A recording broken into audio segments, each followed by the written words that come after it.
since we've been off for a month, I'll do the last time on Dragon Mask Tea, as we like to call it here,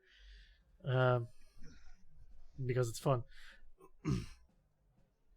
The party, after talking to Adkin, was able to deliver the package they were supposed to deliver, get a nice hefty rock out of it, and decided to sell that rock, plus an apparently cursed sword, great sword, to Adkin, because he promised he'd banish it. And everybody believed him. And, to them, to everybody, it did appear as though he followed through with it. You guys got a nice 5,000 gold piece reward for doing all of that. And, decided, after we had been bowed, let's go shopping. Life's too short to get bowed again. Let's just spend this money.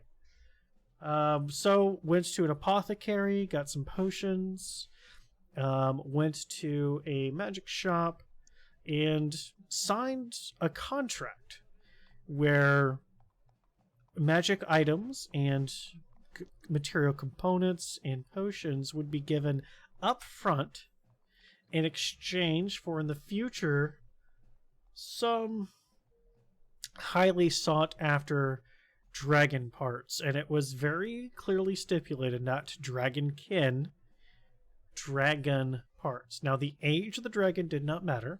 It could be a young to an ancient, but the older the dragon, the better the cost. What was initially a 3-month contract before penalties would ensue has been changed to a 5-month after getting a hold of everybody and, maximizing that contract to its fullest. The party got some really interesting stuff. Some basic things, but some fun things, as well as their material components they would be needing in the foreseeable future. Some oh shit potions, and a kind of cooler for the dragon parts. So they kind of made out. Hopefully, they can kill a dragon and get back here in time to not lose any of their magic items. Hopefully. After doing so, the party found an inn just to kind of say, this is home base for us. This is where we will come back to. And then they split up. They each went a direction, trying to find out any information as far as the dragon cults, if there is any of them currently here, if they're looking for any sort of wagons or anything.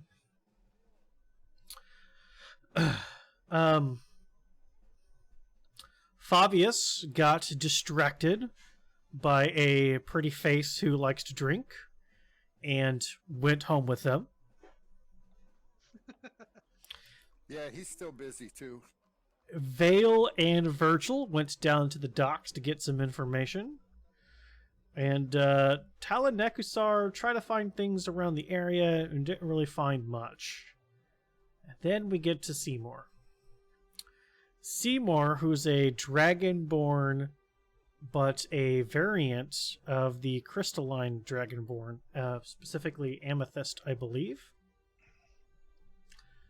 felt something causing, his crystals to go on edge, to spike up, if you will.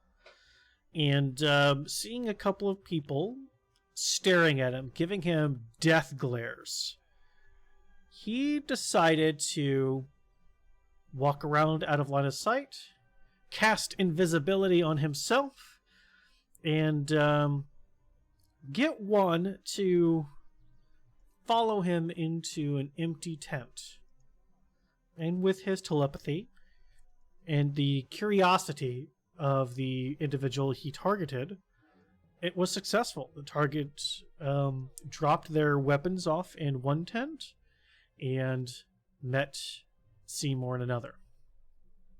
Seymour, trying to discern if this is what exactly he's looking at, if it's actually human or not, broke his invisibility to cast prestidigitation in order to try to clean up the boots of the person. As his form coalesced back, the image before him did not get clean, kind of triggering the fact that what Seymour thought that this was an illusion turned out to be an illusion. The illusion breaks as what was a 6'2" human in front of him became a 7'2" black dragonkin who, as they laughed, released darkness into the tent. Seymour alone, now blind, can't see anything, in this place with a dragonkin. Now, Seymour couldn't join us today. However, he did tell me what he wanted to do. And so, I will give him a chance. I'm going to make a roll here for Seymour.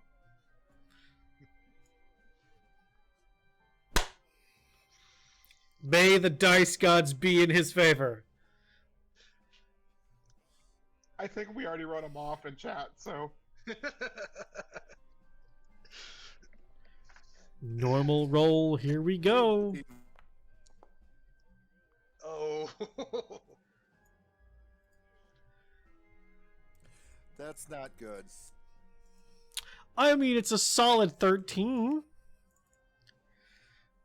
Versus... How charismatic could a dragon be? I mean, have you met them? Have you met... Did you meet my prior characters? Not very well. There we go.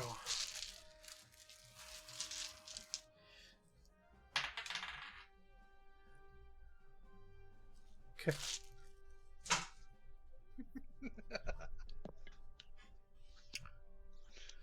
So if Seymour was here, you would know what's happening, but Seymour's not here. So we will transition to Vale and Virgil.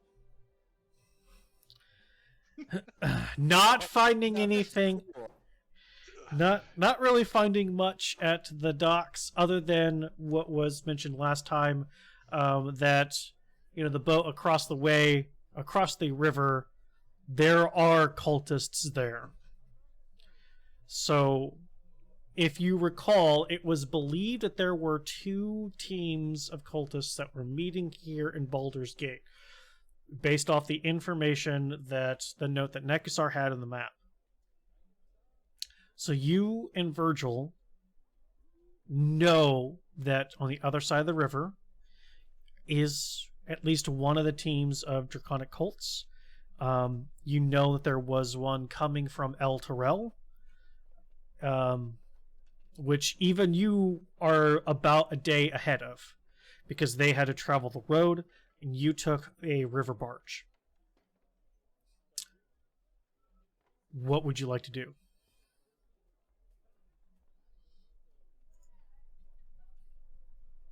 All right. So our goal is to get information, right? Affirmative.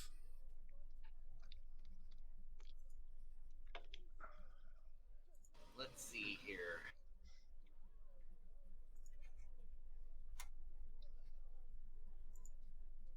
It's really nice to be able to have a It's been a while, so I'm trying to picture what happened. We were hauling some cargo.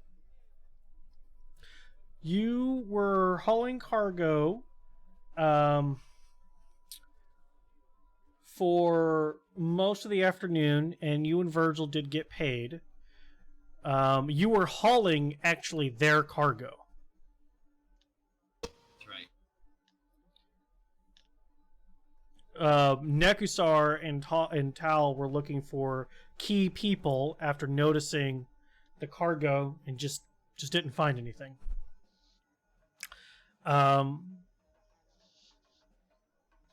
So really, like after the day's work, are you going? What are you gonna do? You're tired, arms hurt.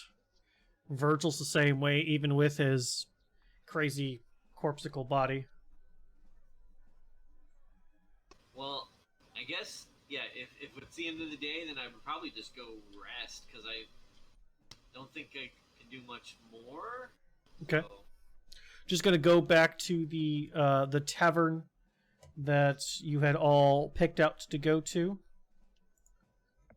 yes, I remember. It was... Where is the golden lion? There you go. You didn't understand why the lion was golden. It's not even all that big. Right. Gosh darn place. Yeah. So Probably what I'll do then. okay, then I imagine Tal and Nekasar would show up probably maybe 20-ish or so minutes after you. Okay. Well, perhaps they will see me stubbornly trying to find a lion. Like, I'm going through the walls, just randomly looking at them, trying to find where this golden lion might be. I mean, that's Nekasar. fair. Nekasar, he's trying to find it again. Let's just stand here and watch. Let's just watch. Next time, you teach him how to read a map.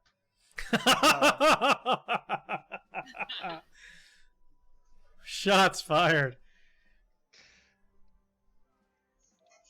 I guess, will I notice them in my search? What's your passive perception, Vale? Excuse me.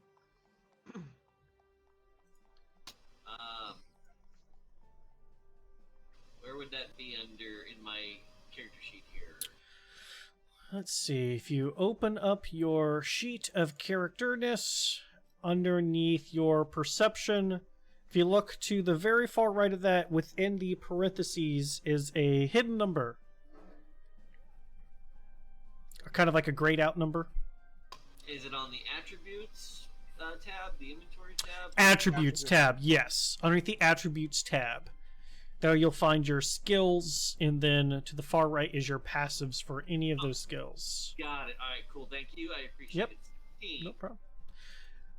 With a 16, yes. Like, you've looked at these walls a few times, and you know there is no golden lion. The statues in the front, or the pillars that are carved as lions, are not gold lions. Why is this place called Gold Lions?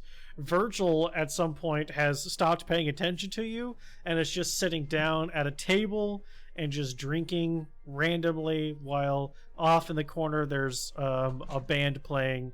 But you eventually do see Tal is extremely hard to miss with his armor and now fancy blue cloak. Alright, I'm gonna walk over to them and say, this place lies. It should not be called Golden Lion. It should be No Golden Lion is what it should called. Vale, we've had this talk. Just because it's called a golden lion doesn't mean it has a golden lion. That doesn't make any sense. Why not call something what it actually is? Why not call this a boring inn then? The name should be boring inn. Suggest it to the owner. See what he has to say. Yeah, he's right there. He's right over there. You can go talk to him. I have lost interest. Oh. Smart move. What are you guys doing? Did you find anything out? We had no luck today. How about yourselves? I got a little bit of coin, I guess, for spending, for hauling cargo of these guys we're trying to kill. Take care of. But did you learn anything? They have heavy equipment. That is what I learned. I rolled through. Very useful information. Thank you, Vale. No problem. I tried to see what was inside. Did not find it. Bad eyes. It was dark. I don't know. Vale, Tal, look around. Well, there's 4 of us. Where's the other 2? You see Virgil just hold up a drink. I wave. Do you have one for me? He just kind of brings the pitcher over. Yeah. I'll make my way over to Virgil because that's where the party's at. And then as we're walking over, I'll see if I see Seymour and Fabious. You don't see Seymour, and Seymour would stick out. Of the two, Yeah. Seymour is not the sore thumb. He's the sore arm. Yeah. He's got my stealth. Yes. He's well, let me just say if there's an elephant and a Seymour in the room, it's hard to discern which one you're going to be talking about because they're both there. And you don't see a Seymour. And after a quick glance around, while there are dwarves in here, none with the same red hair. They're more like darker black or the muddy brown. So no Fabious. Fuck. We let them in, we give them coin, they bail. We should have just killed them. I'm just saying, should have just killed them. You guys are the ones who always find these random people who look crazy hard to miss. Just saying. I just wanted his heart. I wanted his gems and other things. But So how long has it been since I've Fabious. had a drink with Teresa? Fabious, you are not here until morning. You have committed. Your mind is no longer in the game. Let me phrase that. It's in a different game. Okay? You Understood. you went from playing hockey to playing mud wrestling. And you're almost to Jello wrestling.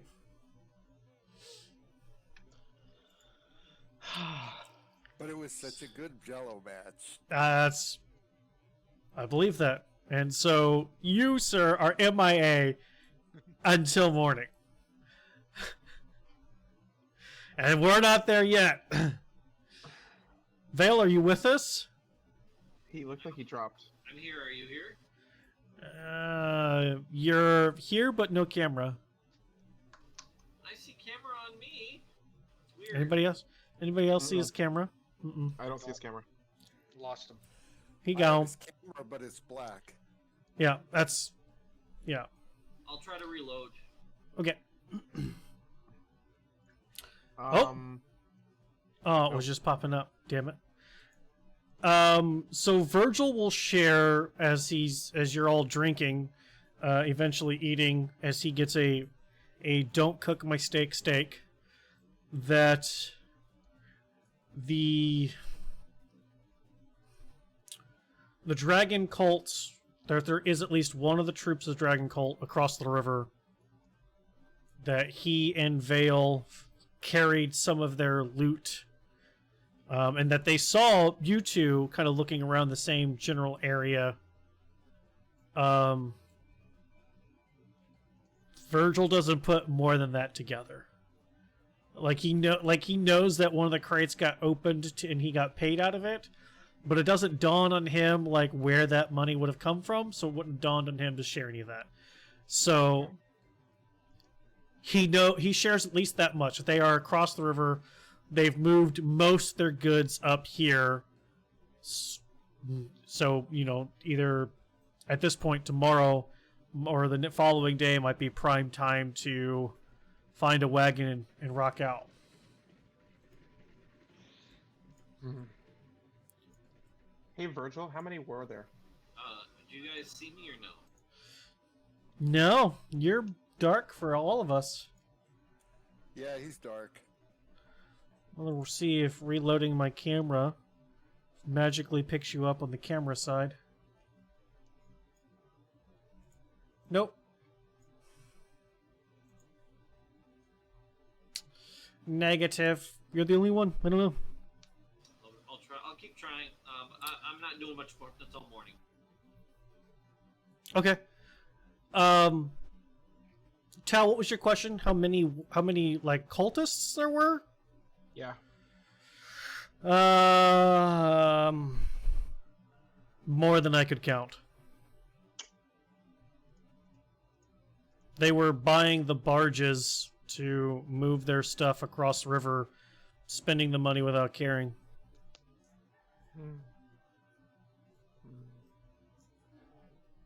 We tried to get some information while we were moving the boxes. I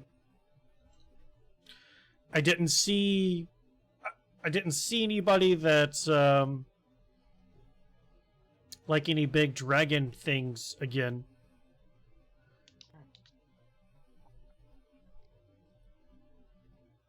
Not that I'm looking to pick a fight, but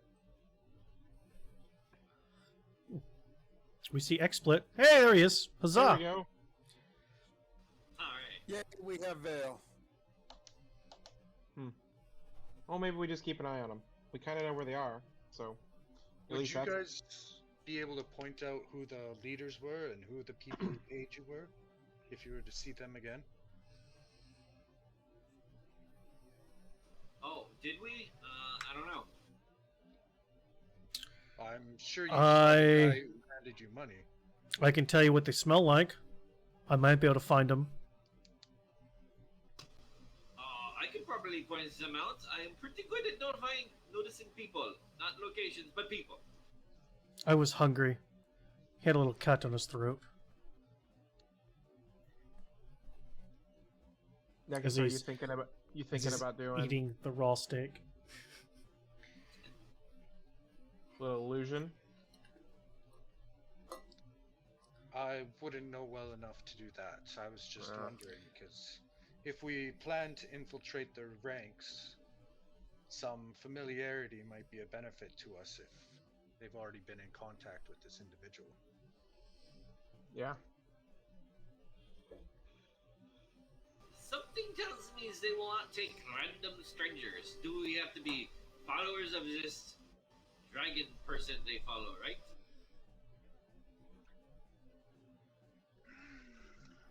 We could fake it. So, since it's been a month, I will remind you that that you were told by Adkin that in order to blend in, even the dragon cults would hire mercenary guards. Yeah. Oh, that's right. My bad. Sorry, it has been a while. Yep, no, you're good. You're good. So, But and he said to use his name if you need to, as far as like a reference to get in, but that in order to be as inconspicuous as possible, they will wait. Supposedly, according to Adkin, he thinks that they will wait until there are more teams to go, because from here to Waterdeep, at least, which is where most 99% of the wagons that go from Baldur's Gate is up to Waterdeep, is a 2-month journey. And there's all kinds of badness on the road, so it's always better to be in a big group. Each group pays for 2 to 4 guards, and then they all protect the entire caravan kind of thing. Yeah, because you did say we wouldn't all be able to get hired by the same team, right? We'd be all going into different teams. Above bar, I said that there's, depending on how everything goes, you might be able to be all in the same team. But if for example, Vale, you and Virgil go back, if you and Virgil were to go back as workers, they're like, hey, you guys look like you can die for us. You two come join us. Whereas the other 4 don't have that previous connection to do that. So it just depends on how you play this out. Yeah, you read my mind. I was thinking about doing that. Yeah, back to In the Vale. Well, yeah, I mean, I did work for them, so maybe they will help let me in, and I can take them where they need to go. Exactly. Even you two got more than what we did today. We found nobody. We're able to find no information, so I'm just Don't curious care what about happened to the other. individuals. So you should be fine. Where were they going, Negasar? Do you remember? We were splitting up, and so we could cover more ground, and we were looking for information on the caravan, where to locate them, who to get hired by, any type of information we could achieve. So where they are now, what their plans are, is I'm not certain. They might show up later. They might have a lead. They might be dead. If they're dead, I want their stuff back. Our stuff back. Hoorah! What do you say? Do we give them a couple hours and then maybe take a quick look to see if they've truly ditched us? Or do we just not care enough? Well, we can wait till morning and go back to the blue carpet and discuss the terms, because there's 2 less magical items we require now. You've already been paid. Good luck. Those will be the first 2 that go. We You have all signed the contract. We were all split up doing stuff. We just perhaps we give them time. There's no need to abandon them after what half a day. There's no need to. You guys show little faith. I mean, look, Vale caught back up. Yeah, we abandoned you within 1 day. I mean, we thought you were dead, Vale. There was a lot of blood. Well, yes, there was a lot of blood. we said our prayers. We at least looked for you. Yeah, what's her name? What's her name said that you were dead. She died too, though. Oh, is that Blair. Is that girl that had all the armor and the big sword? She's not here anymore. Nope. Strangest thing, the river came to life and ate her. Yes, this makes sense with how little sense the world makes. You guys live in. That makes sense.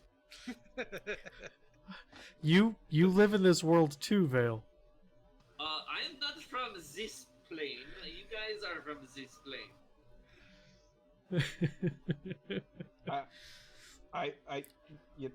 Never mind. Listen, I'm all for drinking, eating, sleeping, and figuring this out in the morning. Sounds good. I'm going to sleep and think about what a golden lion might look like because they are not here. Just picture a lion that's gold. You'd have to see it in person. I had to visualize it. Focus. Tal's gonna make a golden lion in his as an artificer contraption. See? Boom. He just goes, cheers. Makes a All drink. right. Oh, you can just make them out of thin air like that? I can mean, just pull out- It takes a couple of minutes for him, but yeah, basically, he can just reach into his backpack, pull a bunch of random shit, and with his magic, he just goes, "No, I want you to look like this," and it just is. Okay. See, that is a golden lion. This inn, not a golden lion. I'll do a minor illusion of another bigger golden lion. Just right out on the table in front of him. All I got is a crossbow. Good night. I'm out. Yes. So Virgil heads on up to bed. Yeah, Can I have this golden lion? sure. Great. I take it and go to bed. Okay. Tal, Nekasar? One thing before going to bed, I want to ask around and get directions towards the chromatic not chromatic. The good dragons. The Platinum metallic. Dragon. Yeah, metallic. The Platinum Dragon's church, if there was one in this town. Bahamut. Yeah. It's a major city. There's one. Okay. Easy to get directions to. Is that something you want to pursue it tonight or in the morning? Probably in the morning. Okay. Easy enough to get directions to. It's a well-known establishment, so you're good there. Anything else before nighty-night bye sleepy time? No? Okay.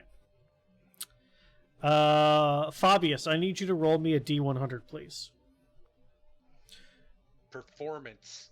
No, not a performance, just a D100. So in the chat, you will type /R space 1D100. Enter.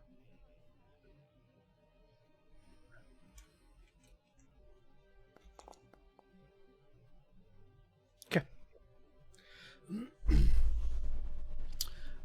Morning is had. How to kill 2 party members. It cracks me up. I thought I turned that off. Did I not? Chat bubbles is not enabled, and Panda Speaker is not enabled, but for some reason it's still doing it. Cool. It's both on right now. Yeah, it's kind of fun. It's not supposed to be doing that. Yeah, I also noticed that I'm trying to move the map so I can see it, but then someone else moves it and it's moved. What? Hang on. Like, I just moved it to the center because I like seeing the freaking icon, but then someone will move it and then it'll go to the white top again. So I've just moved it twice. Are you sure you're not moving it? Because on my 2 screens, they're completely different. Okay, Yeah. well, it's not moving now, so maybe I am moving it by accident, but I don't know. It's been doing the same thing on my side. It's been kind of resetting every once in a while. Yeah, exactly. Scrolling Okay, to the top so corner. when somebody types, it moves to their token. Oh. And that's what I was saying, that I have that turned off, and it's still doing it. Yep, okay. Yep, that's right. It moved to you because you did that. I'll have to submit a ticket in with Foundry, because that's new with 8.8. It's probably one of the modules we have that's messing with shit. It's not enough to break the game. We'll just push through it. Morning is had.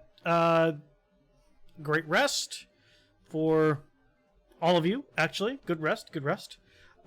Fabious, couple things. When you wake up in the morning, you're alone. Okay. She's gone.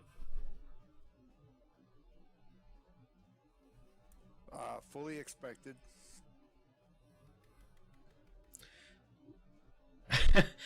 You're not dead. You are naked, but you're not dead. Is there anything you'd like to do? Well, he's gonna look for his clothes Okay. You and proceed Go ahead. to get dressed. got it. You find your clothes without issue. You, sir, are dressed. I need to step outside and see where I'm at, and see if I can get directions to the Golden Lion. Okay. Give me a perception check.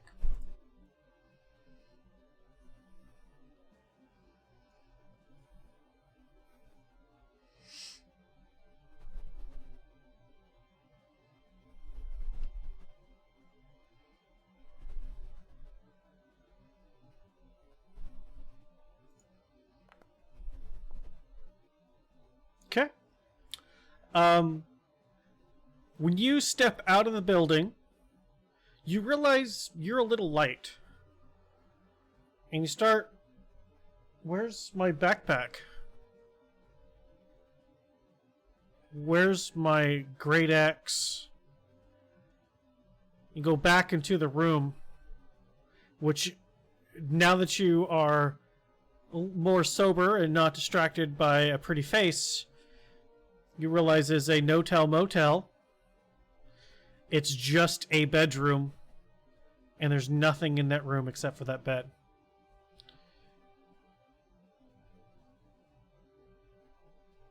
So I've been robbed. All of your stuff is gone, except for the very clothes on your back. Your commoner clothes.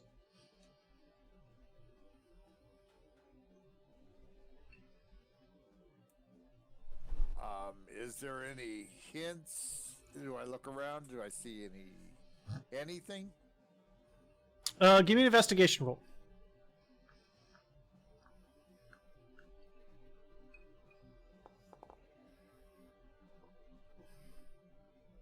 With a 16, okay? You start frantically overturning this room. You flip the mattress, the bed, you're knocking things around, and it's probably about a good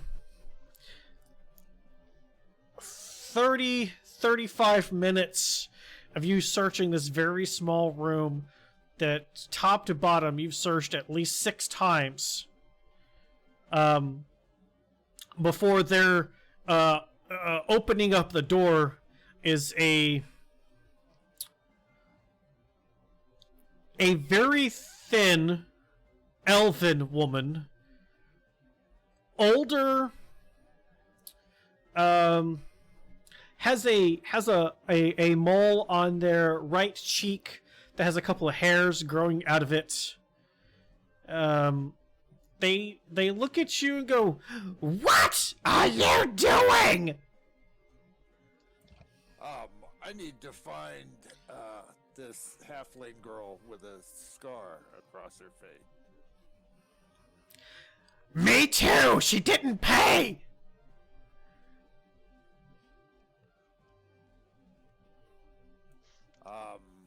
Where would I look for her? I don't know! How are you gonna pay for this room that you've destroyed? She wiped me out. I have to find her first. We'll just see what the city guard has to say! And she stomps away from the door to go out to the front of the building to call for the city guard.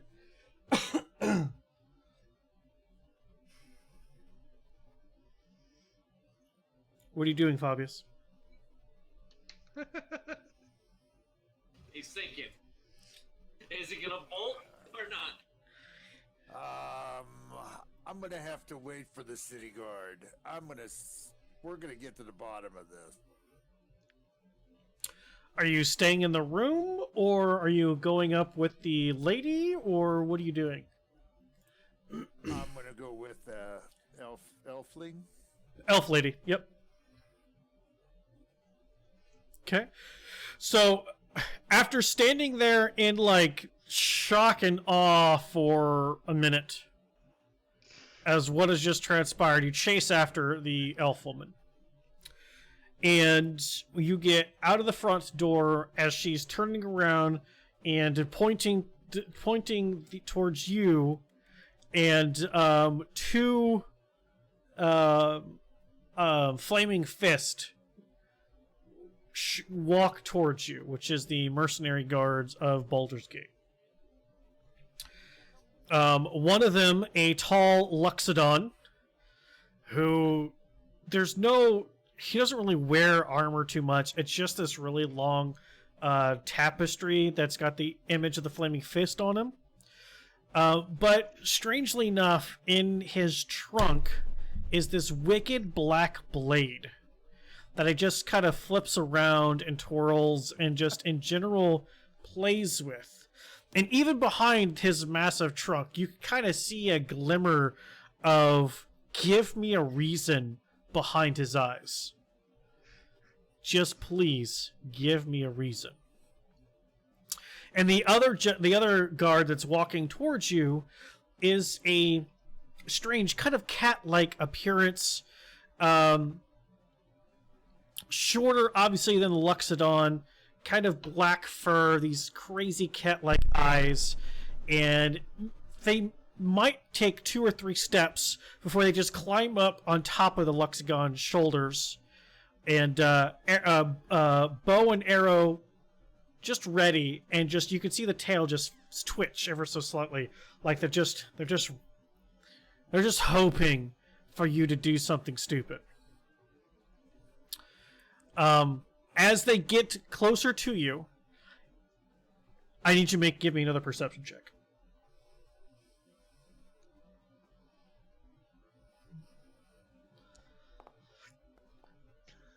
Okay.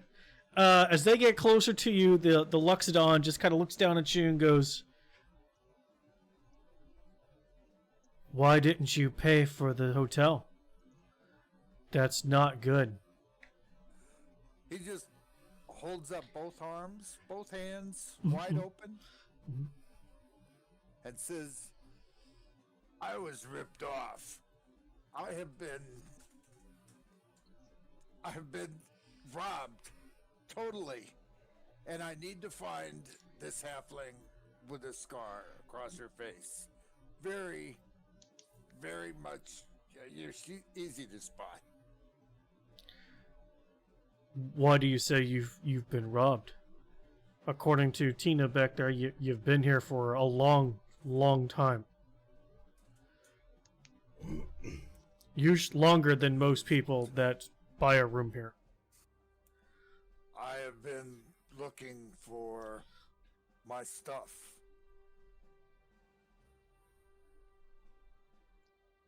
Okay, what's that got to do with you trying to skip out on what you owe Tina? Have not tried to skip out. I don't even know what the bill is. She has not said a word other than she's just saying that I'm trying to skip out. She has not given me a bill. She has not said how much it was. And I have been trying to find where this girl is so I can get my money back. A girl with a scar in Baldur's Gate. Perfect.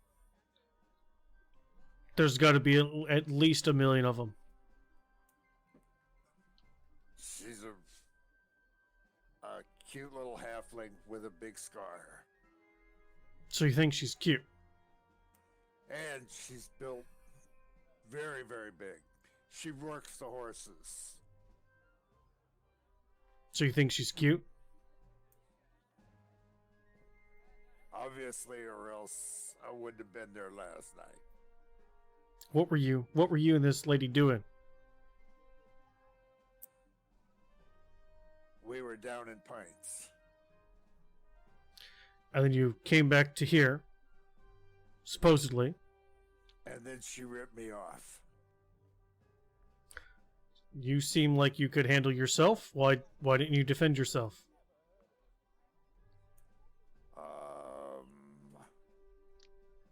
For that one, I have no answer.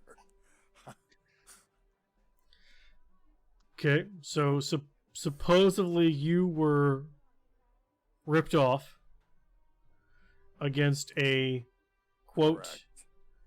built, cute halfling with a scar. She works horses, so she is extremely built, extremely strong, has a belt with all the accoutrements of working horses. It seems like you like her. You just keep complimenting her. So, you got ripped off, but you like the girl. Are you married? Is this some like lover's dispute or something? Because we don't get into that kind of stuff. It's more like civil court. We don't handle that. Nope, I just met her yesterday. You just met her yesterday and you're showing up here. Correct. Do you have a permit for that, sir? A permit for... One night stands. I'm assuming you're the gigolo here. No, I'm the victim. Right, because supposedly your stuff was stolen. But Tina says she hears a ruckus in the room different than the ruckus that kept her up all night, and she's an elf, so she doesn't really sleep. So it was even more so than normal. Goes into the room to see you ransacking, destroying it, trying to pick up any loose coin you could find. And then you're blaming all this on some imaginary woman with a scar in her face. Not imaginary. Strong, according to you, cute, scar in her face, halfling, deals with horses. It was just a description.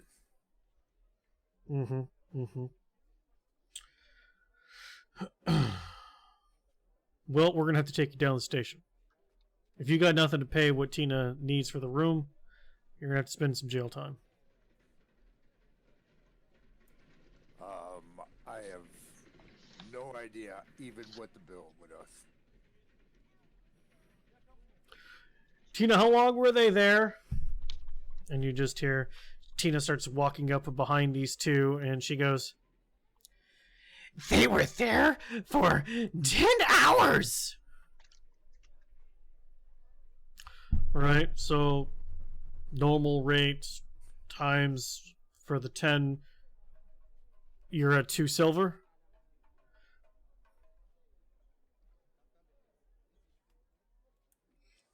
Okay. Pay her 10 silver, and you can go find your lovely maiden who disappeared off into the dark. Unless you want to come down the station, file a formal complaint. We'll file it away with the other complaints, and we'll get to it as we can.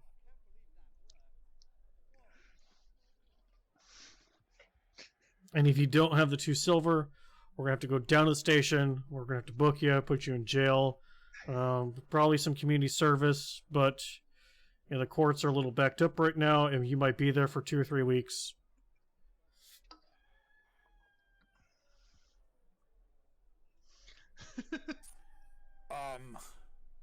I have friends that are staying at the Golden Lion. They can vouch for me and front me 2 silver. Okay. And we go down to the station, where you still go into jail. We'll send a runner up to find friends of... What's your name? Fabious. Fabious. Are you sure you're not a gigolo? That sounds like a gigolo name. Not a gigolo. Tina, is that alright with you? We're take him in, we'll book him, see if his friends got money, we'll get you paid. Or That's you can just fine. With me. You can No. just walk over to the Golden Dragon. A concerned citizen It's much filed a formal faster. complaint. We're going to have to do this the official way since you do not have the money. You have to go down.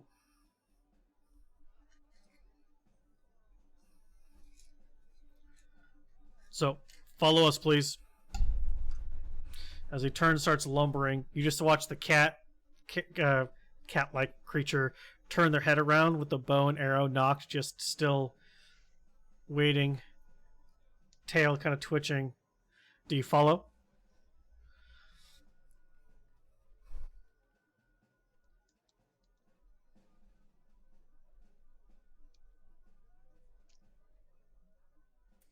Well, since he has nothing to protect him from an arrow, I guess we better. Okay. We still can try to convince him to just let's walk over to the Golden Lion. So you're 5 foot tall, right? Exact. Yeah. Aren't you tall for a dwarf? Yeah. Talking to I think they were 7 something, almost 8 feet tall. So it's quite. 7'7". Yeah. There you go, 7'7". It's quite the distance up and down. But they eventually just go so, as their slow but lumbering step, their stride. Was it worth it? No, because she ripped me off.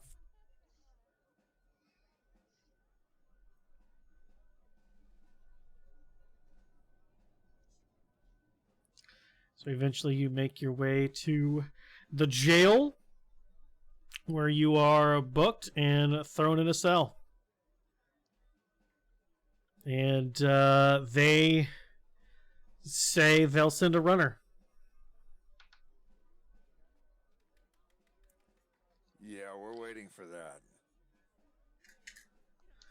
that. The rest of you wake up at the Golden Lion, have a nice spot of breakfast of eggs and bacon and toast and jam, coffee, if you're into that sort of thing, juice, Raw steaks.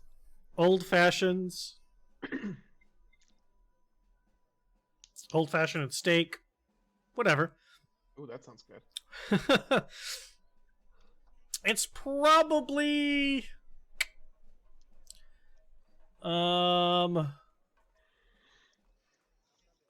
like Vale and Virgil were really tired after working yesterday, so it's probably 8:30 Okay. ish whenever you're all breaking your fast.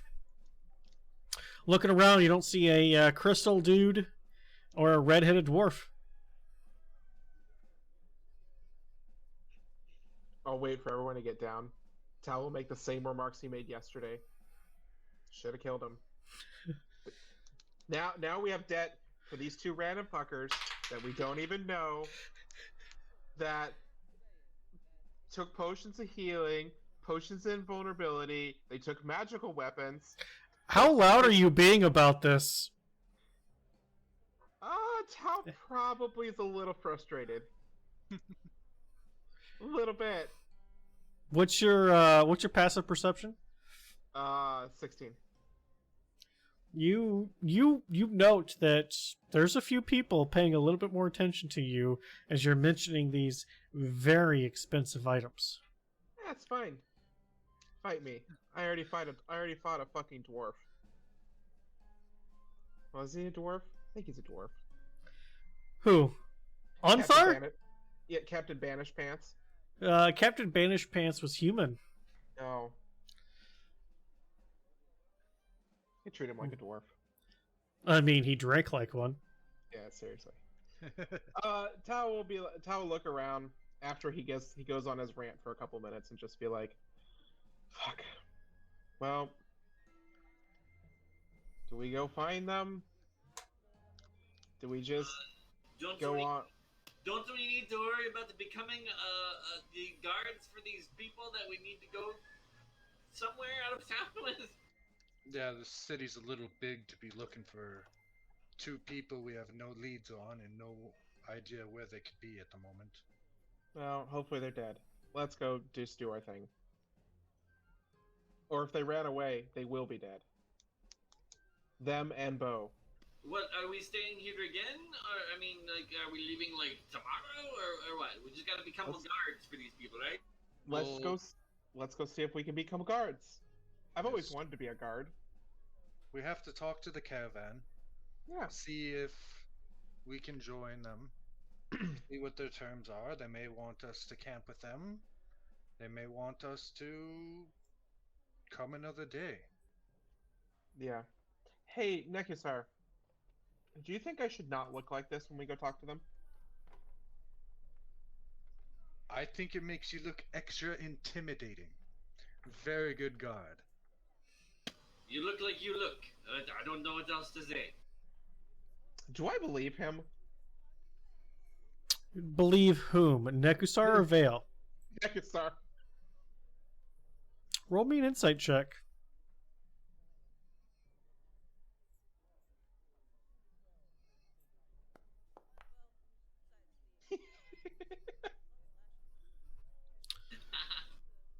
Yeah, you do. Yeah, okay. Alright. Vale, do you want to go introduce it? Vale or Virgil, you guys want to go introduce us, or should we all... Yes, come on. I will take you there. It was by the docks. They were good for this thing you have that's called the money. So, yes, we can go and see if they got more to give us guarding. Let's go. Just one thing before we go and try to join a caravan today. I went to Baphomet's temple in the last city, and I've been spreading the word about this traveling party. I know we have allies in them, so I've been trying to keep them knowledgeable about what's going on. They could come in handy at some point. Would you like to join me to the temple so we can go discuss some things with their high priests? Sure. Do you know where they are? I know exactly where it is. Are you sure that he's wise? Because I remember we were with another dragon type person who like followed his faith, and we went into a deep cemetery crypt, and we almost died. But we went back and we lived. Sure. Okay, so what that means then is we go to this temple, we almost die, then we come back and again? Is that what's going to happen? Temple, not a trial. Here, Yes. Vale, would it make you feel better if you and Virgil waited here, and me and Nekuzar went to the temple? Virgil Yes. goes, it would make me feel better. Yeah, I'll stick around too. I don't follow you guys' feet. That's just so... I don't like holy places. Yeah, Virgil, I'm giving you a get out of jail free card on this one. I appreciate that. Listen, you need somebody killed? I got you. As he says out loud, looking around at all the people staring at you all. No, really, I got you. Talking stuff.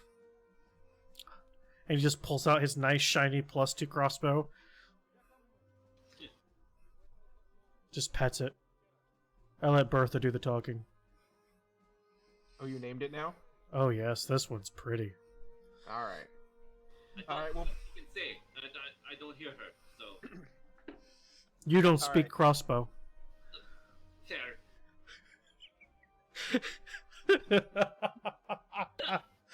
Oh, I love Vale so much. He's such a good character. All right, Nekuzar, why don't you lead the way, if you know where we're going. I lead the way. Okay. Okay. As you two, Tall and Nekuzar, head towards the Temple of Bahamut, maybe about 3-4-ish minutes later, a little boy, Vale, kind of goes into the Golden Lion Tavern, and he just kind of goes, anybody here know Fabious?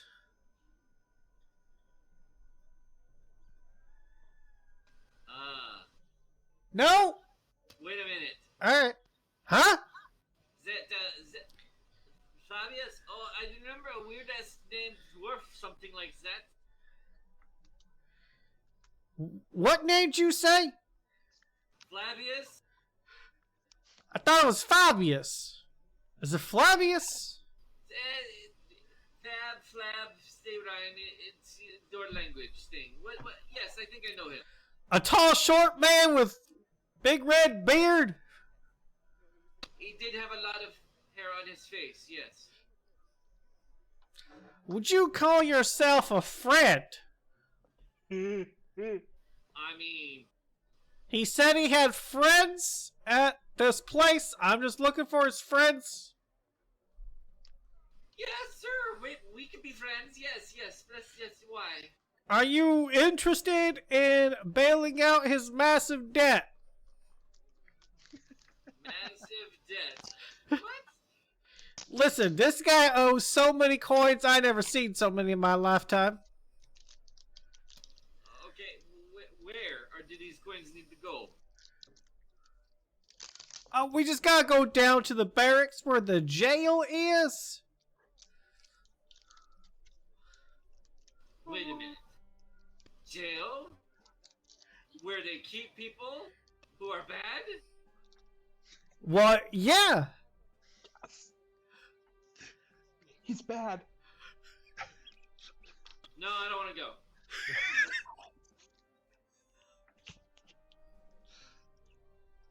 For the So- record, this is Vale's history. His backstory is he was caged for many years. So, just to be clear, there are no friends of Fabious here? Well, bring him here, and then No, he's in jail. I can't bring him here. He owes a massive debt. A number of coins. He like holds up his empty hands. A number of coins I've never even seen before. well, I haven't seen them there much before either, so fine. Yeah, he has a fine. Yeah. He owes a debt. Listen, are you coming to pay his debt and get him out of jail or not? Look, I'll go to the front door, and we'll talk there. I will not go in. Let's go. Okay. Follow me then. I proceed to follow him. Virgil will sigh heavily, finish his whiskey and raw steak, leave a couple coins on the table, and just kind of follow you, but at a distance, to where you don't know you're being followed because it's Virgil, and he's really good at that kind of stuff. Fine. Vale is too focused on this kid and trying to gather what's going on. Yeah, so from my understanding, he was found at a whorehouse after he demolished the room and didn't want to pay for services, and claims he was robbed and doesn't want to pay, so he's in jail because of his debt. So many coins. What is a whorehouse? Is there a whore there? Well, from my understanding, it's somewhere. Sometimes my poppy goes while my Meemaw's out of town for some. He calls it pleasurable company, because apparently I'm just not good enough company when Meemaw's not home.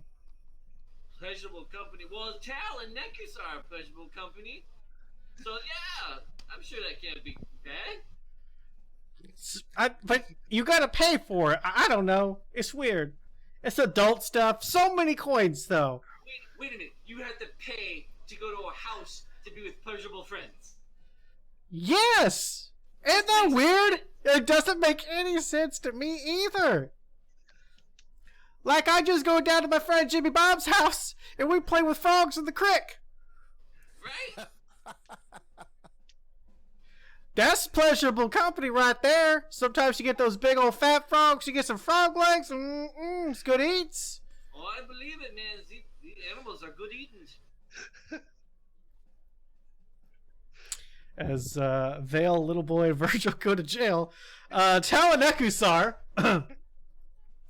It's about a 20-minute walk from where you're at to the district that has the temples, and finding the temple Platinum Dragon, easy peasy. Walking in, doing a typical routine of requesting like a head priest or somebody in charge. You're led to a sitting room for maybe another 10 minutes because they tell you, there's a sermon currently going on. It'll end soon. They'll come out then. Here's a bowl of fruit and some water for while you wait. Eventually, head priest comes in. This is a older woman, human, very wrinkled in face, obviously up there in age, but still has kind of a presence about them, a kind of strength that you two, with your additional senses that are above common folk, understand to be a layer of divine power that is just there.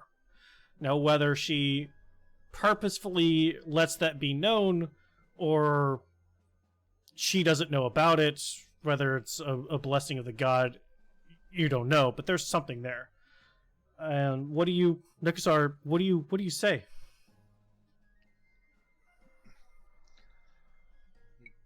Greetings, ma'am. My name is Nekusar. My friends and I have been traveling for a long time. We have been in a great conflict with a cult of chromatic dragon worshippers. And we want to discuss with you because they are currently forming in your town, wanting to travel on to the next city. When you pause right there as you're talking about this, she looks at you, doesn't say anything, but you get images in your mind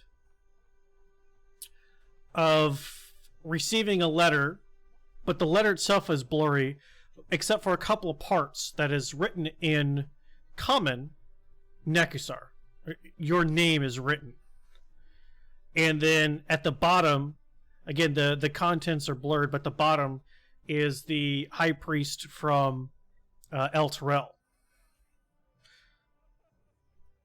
So some sort of missive she's already received some sort of missive about you. It's kind of the hint behind that, the image. They don't seem to talk. They seem in their telepathy is not of a language. It's more of an image and a feeling. Imagery? Yes, it's more of imagery and feeling. So, like, you see the imagery, you get the feeling of putting pieces together of aha and recognition. And then you're sent an image of a place now destroyed. Of a keep that now stands empty. And in the basement, a trial that needs to happen. And in that trial, a sword that must be brought forth to the world again.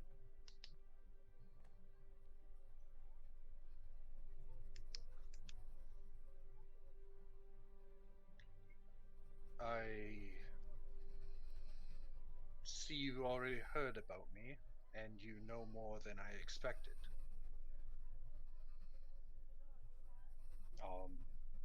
I'm wondering if your temple is looking to help us on our journey.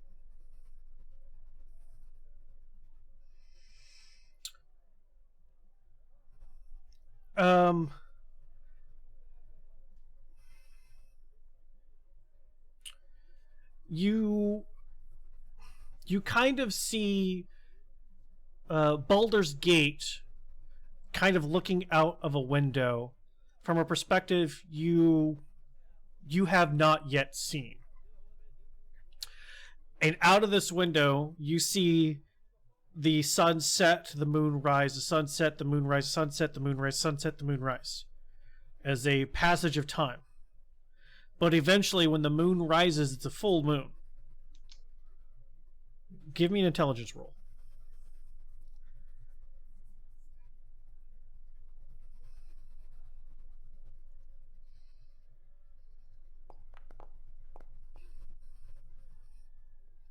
Okay. You know, with a 14, you're able to discern that on the next full, that with this particular thing, this passage of time has to do with it stops on the next full moon. And after that passage of time, there is a person surrounded by silver light. And then there are the person with silver light joins, and then it's your face. Like, it's them looking at you. Like a representation of some sort of champion will join you on the next full moon. But it wasn't me? It's not you. Oh. You are not the champion. It doesn't fuse with you. Someone representing the champion will join you in the next full moon. How many nights are we off the next full moon?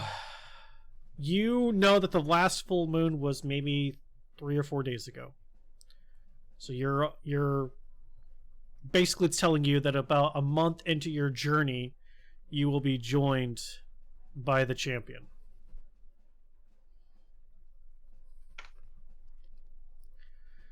The next set of imagery that you get is excuse me, the mosaic that was on the wall of the Trial of Champions, where there was a champion holding the sword. You get something similar where the champion that joins you has the sword, and then there's light. And they send you another one if the champion does not have the sword. Then the 5 colors representing the Tiamat rise up from the ground, consuming everything.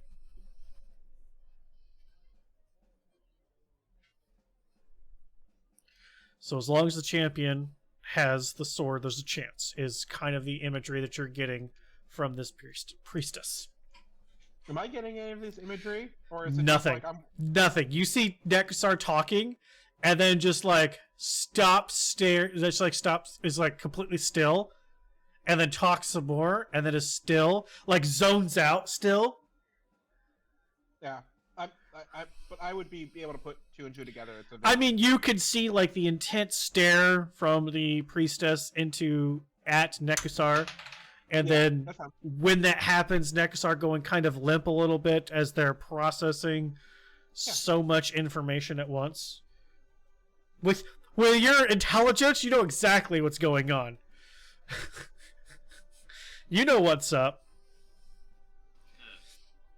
I thank you very much for your message, and it brings me much hope. Would there be... We are currently looking to join one of the caravans as the guard to get more information and see what their ranks are and be able to follow what they're doing. Do you have anything you could give us for our trek? She just shakes her head. She does send you one more image. And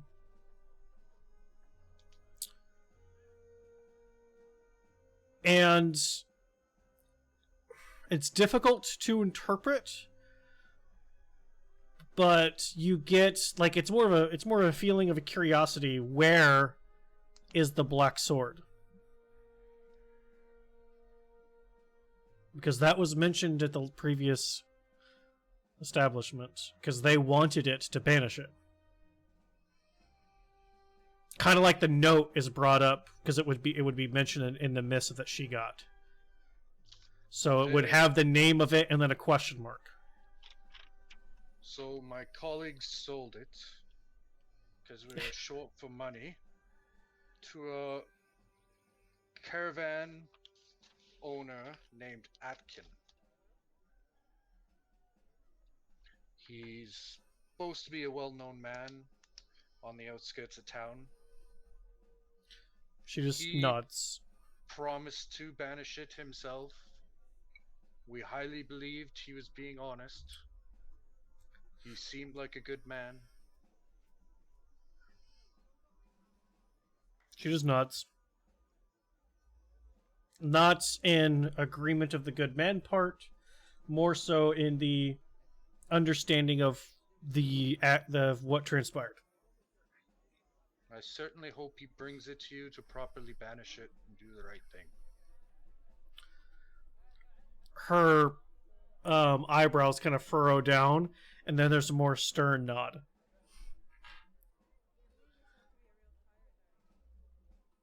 We don't need that weapon wreaking any more havoc on this world. I thank you very much for the visions you have gave me and let me see. I am very happy to know that we have a chance and there's somebody out there that can fell this mighty beast. She just kind of puts her hands like this and just...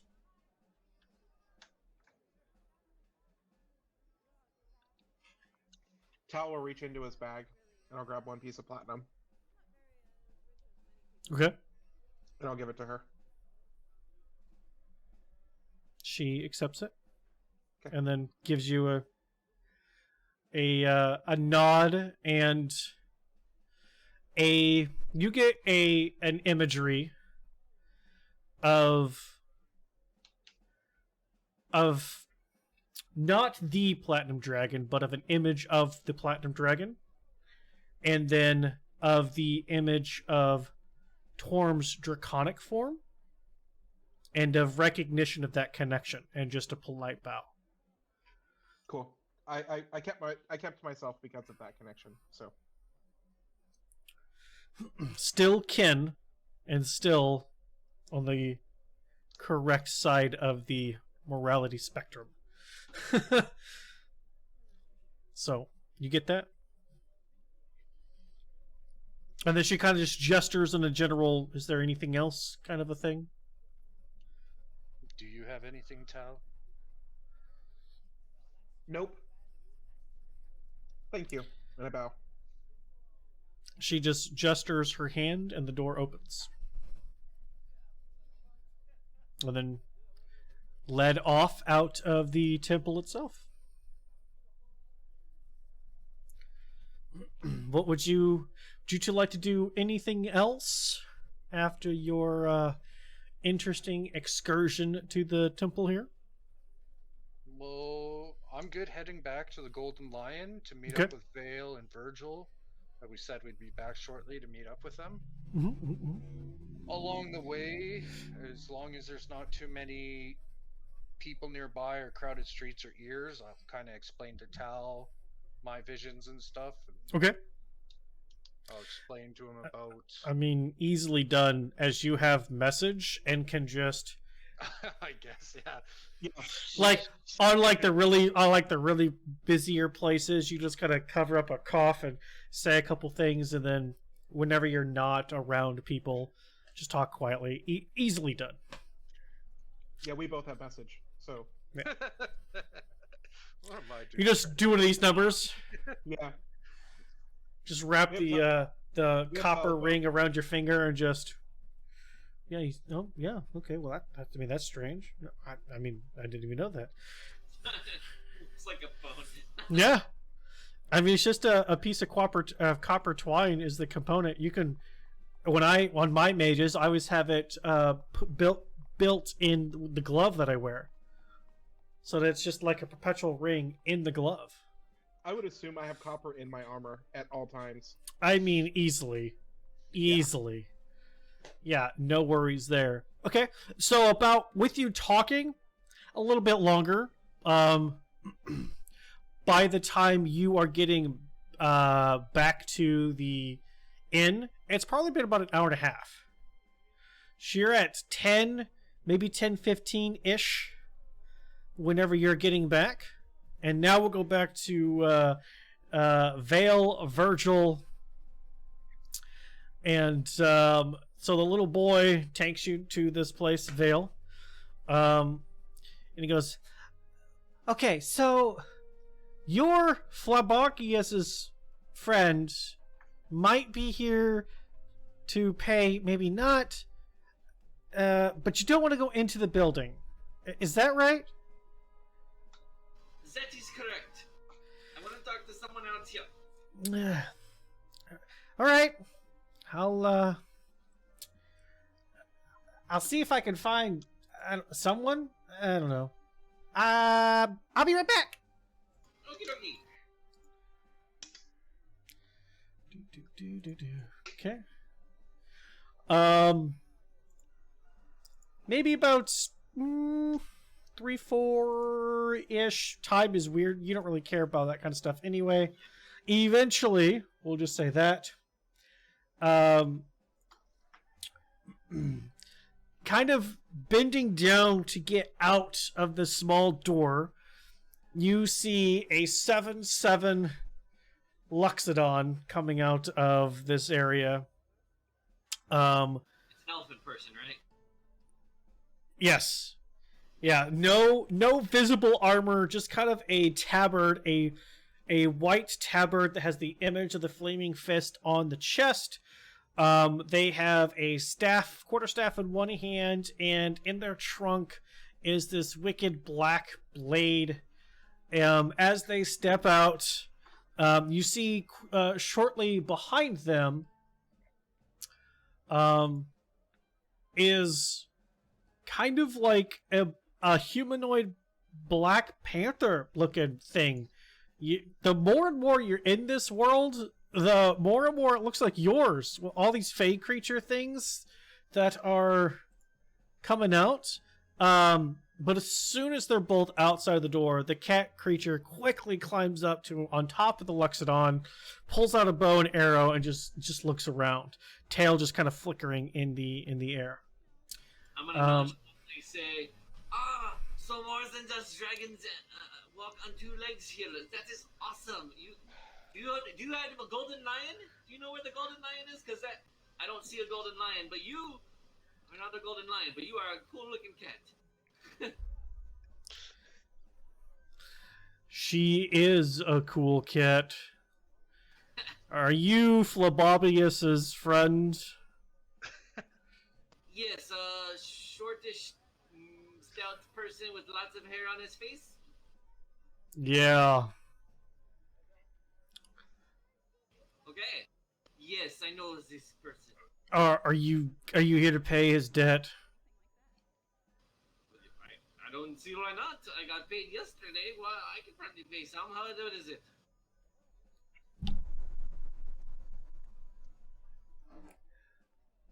I can't do this without smiling. I'm laughing so hard on the inside.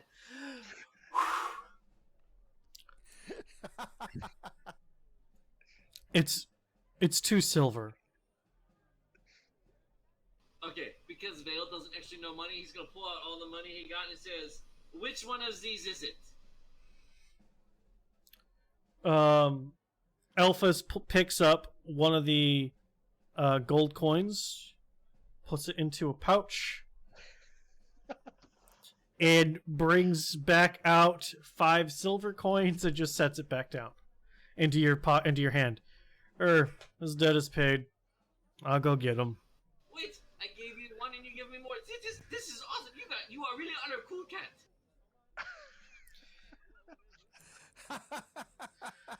He just bends back down and in.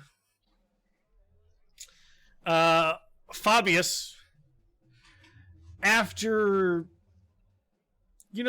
like a couple of, maybe about 2.5 hours, because you got up kind of early. After about 2.5 hours of being in here, being in jail, of nobody listening to you,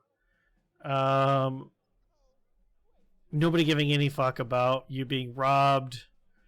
They all go, yeah, I'm innocent too. I was robbed too. I don't know how this blood got on me.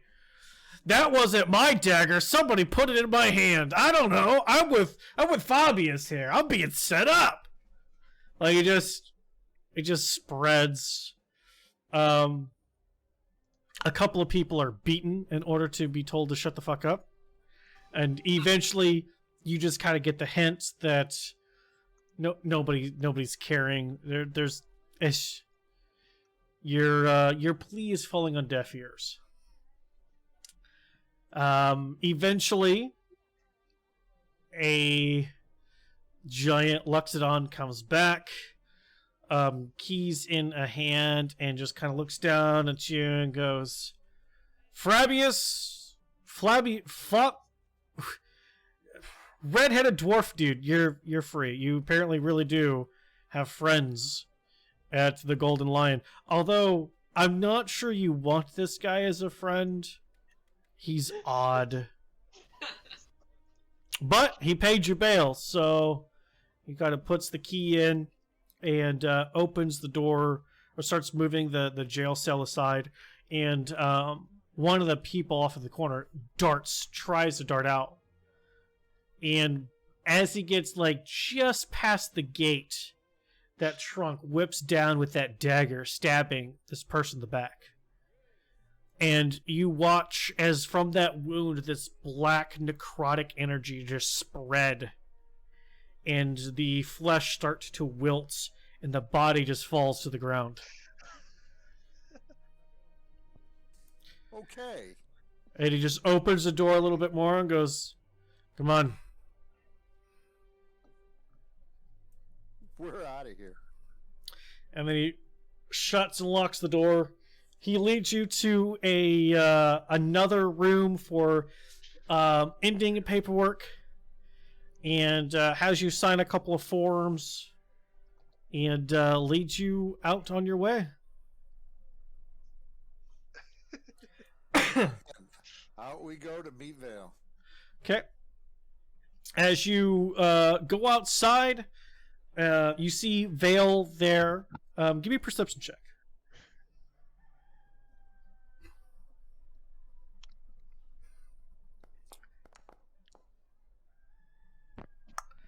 Wow. With a 21.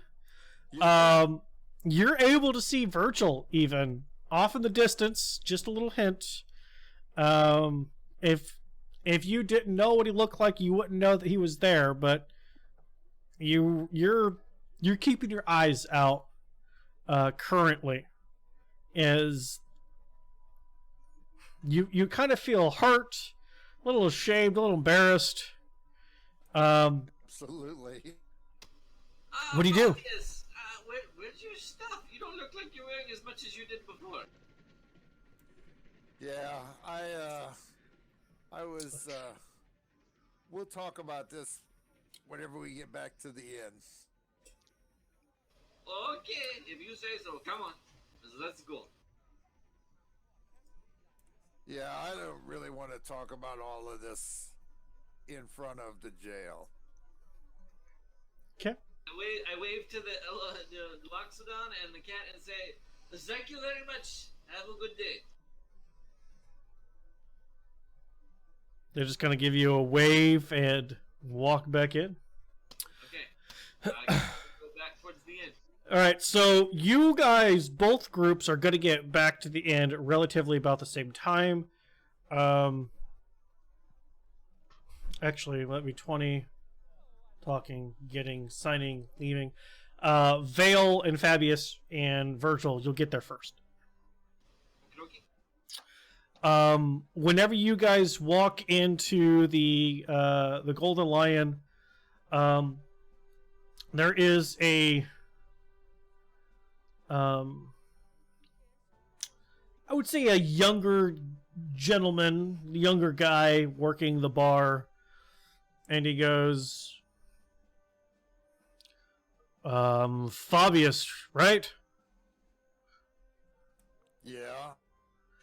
He kind of just reaches down and puts this big backpack on the counter,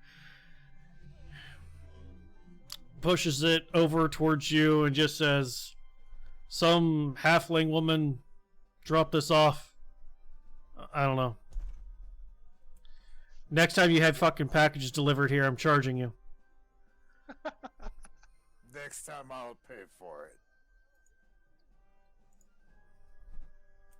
Oh, My gosh. this magic stuff appears here too. That's great. Yes, magic stuff does appear here. Do you go through the bag?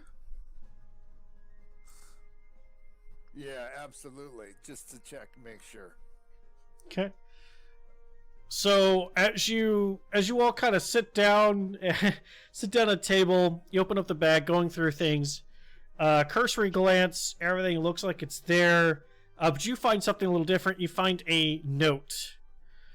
And when you open up the note and read it, it just says, "Had you said it was worth it, you would have gotten this back sooner."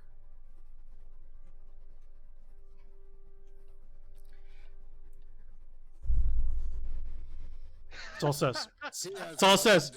That's all it says. There's no signature. There's nothing. But everything has been returned to you. Wow. What? What does that note say? What you looking what was worth what. I just paid for you. Thank you very much. Can we be pleasurable company too? Say that again. Oh, the kid who was taking me there said you were being with pleasurable company and for adult stuff. I said, can we be pleasurable company with adult stuff? It is always a pleasure to be in your company. Ah, thank you very much, my friend. Yes. Good this is save. why- Good save. That's fantastic save. A few minutes later, Hal, Nekasar, you show back up to the tavern and see Vale with Fabious and Virgil having his second raw steak and whiskey. I wave at them and say, we're here, but no colorful dragon person. Still. And I did find out some information. Oh, yeah? Like, Provided I can rely on it. So I give them a rundown of all of the stuff that she went through with me about. So, since nobody remembers that, what was that? That was a month ago. You're going to tell us. What was it, Fabius? About how they're putting together caravans up there, and they don't care about the horses. They're just wanting to go and go fast. Okay.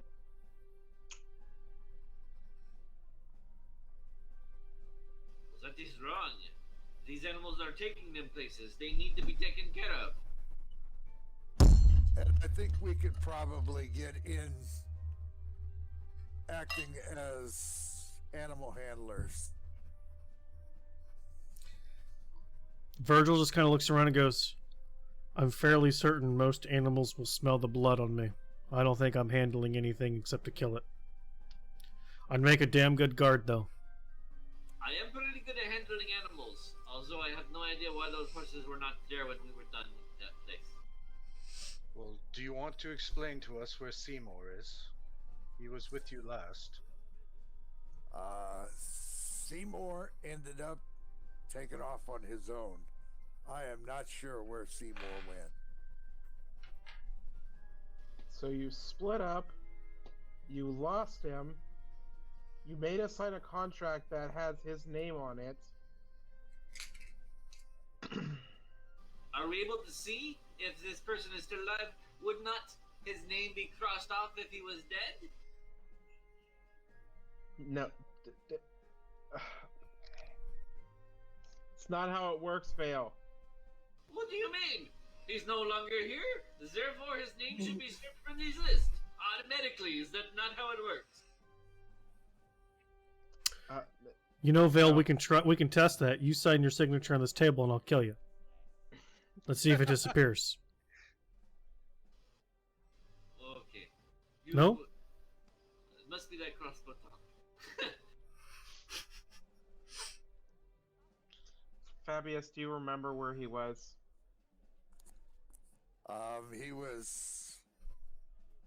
He was fairly close, but then he saw. You don't know. You don't know. You don't know. I don't know. Nope. You didn't see any of that. After the split up, you didn't see any of that, so you have no idea. So I have no idea where he went. Oh, perhaps he went to that place where you did for pleasurable company. Shall we go ask? I didn't see him there. We could go around and ask. Wait, whoa, back up. Vale, what did you just say? Apparently, some little boy said he went to a whorehouse for pleasurable company with an adult. And I have no idea who names their child whore. But okay. So we gave you money and you went to a whorehouse instead of Wait, finding information out for us. With children? I did find some information out. With a whore. You get your information where you get your information. I mean, yeah, horse talk. I get it. Is this why you don't have all your armor on? It's in the bag. Okay. Okay. Perhaps they had protocols where he didn't have to wear, where he couldn't wear his armor there. I mean, it makes sense, right? You don't sleep in your armor, do you? I do.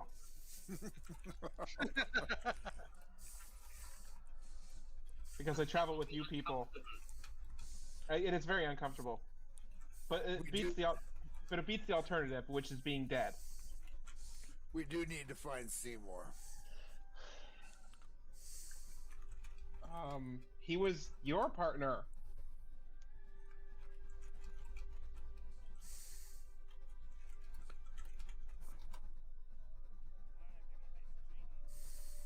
I have my partner. See? He's right here. Point at Nekusar. Vale has his partner. And Vale's the one who gets lost the most. I do not get lost. You guys just do not know how to make maps. What is wrong with you? Okay, we're not going to talk about maps again. Sorry, Vale.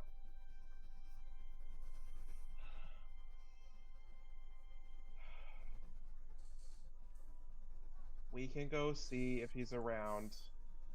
But I really need to go check in at the place to see if we can become guards. Like, that should be priority one. Then if we have time to go see if Seymour wants or wants not to be in this party. And if he wants not to be in this party, then I'm going to put a bounty on his ass. And he can join the illustrious list of Bo on my bounty list of people that I want dead. Wait, I have an idea, right? The guy is huge, purple, has dragon scales, right? I've seen Virgil here climb walls. Let him climb top of the buildings and look down. Look for a purple-skinned dragon. Vale, if he does that, I'm sure he will be shot as he climbs walls. I don't see any goblins or evil people shooting at them. Also, that cat did have a cool little bow. So, okay, maybe so. This is a large city. Would there be any trackers or somebody who could... I'm good at tracking. Magic. I'll track him. Now that he's on our His scale. I say we just call him a lost cause and just try to get on his guards and see what happens. That works. Fine. Or I don't know if the magic lady that made us sign our names will know if he's dead or not, at least. I say we go try to get guards, and then if we have time, we can go see where he is. If we don't, he's a lost cause. And he's dead. Okay. All in favor? We will go with your ideas. That is okay. I do not know him that well, so perhaps he did decide to bail. It's okay. I really don't think that he decided to bail. I think he's in trouble somewhere.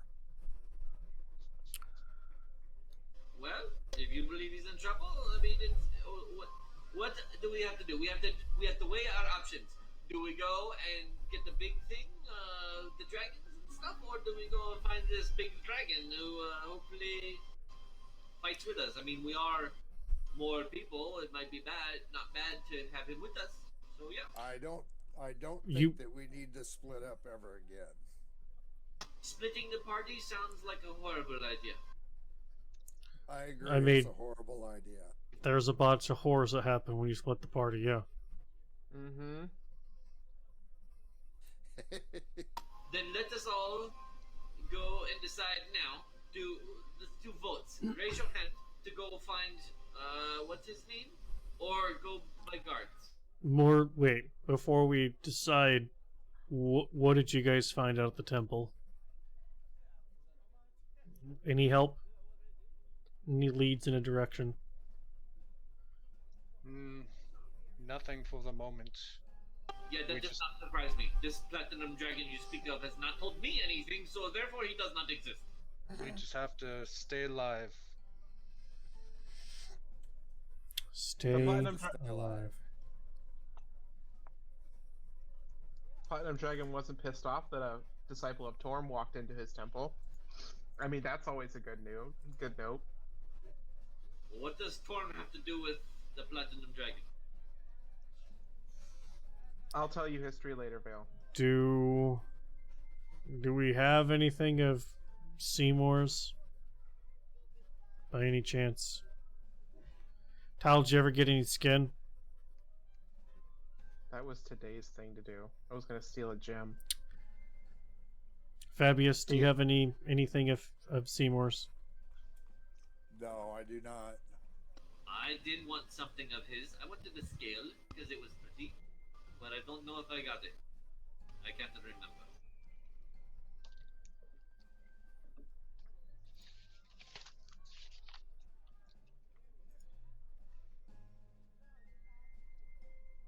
I mean, I can disguise myself as Seymour, and so can Nekusar. But that's not gonna do us any good.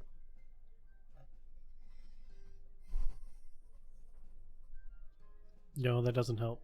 What I could do. No, it doesn't, because they know how many of us there are.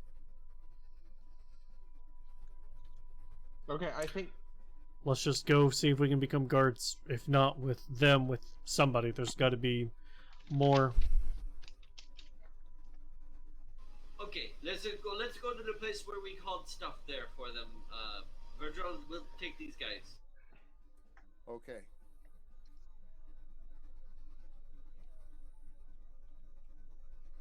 I'm sure if he really wants to come find us, he can. I found you guys, and I don't know how, but I did. Truer words have never been spoken by Vale. I don't know how, but I did. it's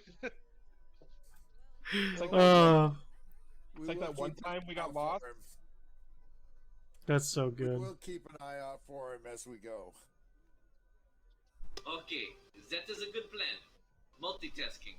Let us go, and then I will immediately stand up and start to take them towards the docks. Okay. Virgil just follows your lead, Vale. Good. So, if you're all following Vale, instead of going north, he's going south to the docks. I might know where the docks are. I didn't. I'm following Virgil. Virgil's just following Vale. Oh God, Virgil, can you please take us the right way? Is this the right way? I mean, this is where we got the work. Not where we took the stuff. Vale, should we go where we took the stuff? Perhaps that might be a good idea. That's the other way. Okay, fine. Let us go that way. Okay. And then I immediately do an about face and go that way. Alright, then I think this is a good spot to take our break before we get into any crazy RP trying to become guards. We'll get our potty break, get a couple of drink refills, and hoping whenever we come back, hope and pray that we don't find Seymour's body on a spike for all to see. That would be a sad day. Alright, Yes. we'll be right back. Did it work? It looks like it worked! We are back online, hot dog. Or cold ice cream. It's a tasty snack. I'm gonna be licking my lips for a good hot minute now. All right, a party headed back towards the northern outer gate, outer city. Excuse me, outer city. What do you all want to do? I will try to find the same person that gave us the money, because why not? Fantastic. Give me a survival roll, Vale. Got it. I want to be keeping an eye out for the purple guy, Seymour. Yeah, Okay. I'm going to keep looking around for him as well. Both of you give me separate perception checks.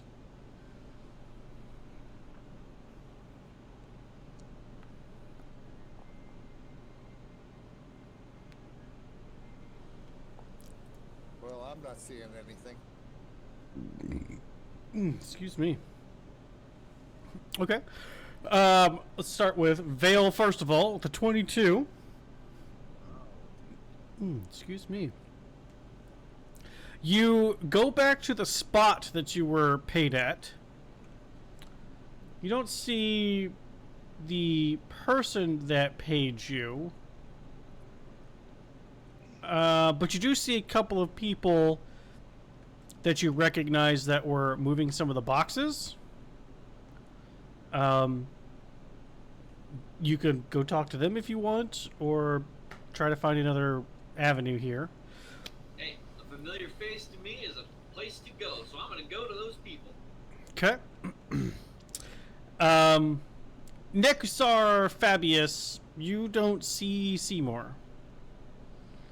What you do note is that there are quite a few wagons that have teams associated to them, like horse teams, people attending to them, goods being loaded onto wagons. Are there people taking care of the horses? Not that you see. Not that you take note of, I should say. Are they all still fairly close in the same vicinity we are right now? No, this is a big... Outer City's pretty big. So where teams are being lined up and where Vale took you is kind of on the outskirts of Outer City, almost to the point of where Baldur's Gate... like this isn't part of Baldur's Gate anymore. So it's where the wagons themselves, instead of being bunched up together, they are out being loaded. They're spread. There are separate, obviously separate groups. A couple of them have insignia. Give me a history roll. Anybody who wants to see if you recognize any of the insignias. I'm gonna fail, so I'm not gonna roll. Vale's gonna fail.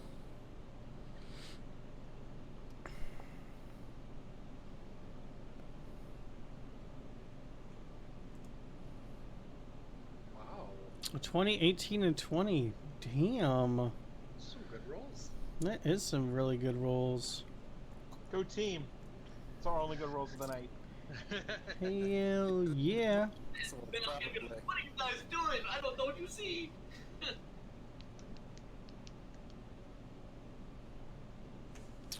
So one of the signs or one of the symbols you all recognize is Atkins' symbol.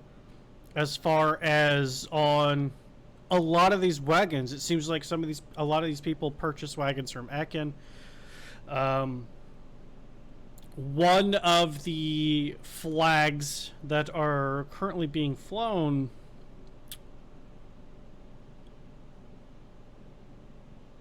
I would say all of you...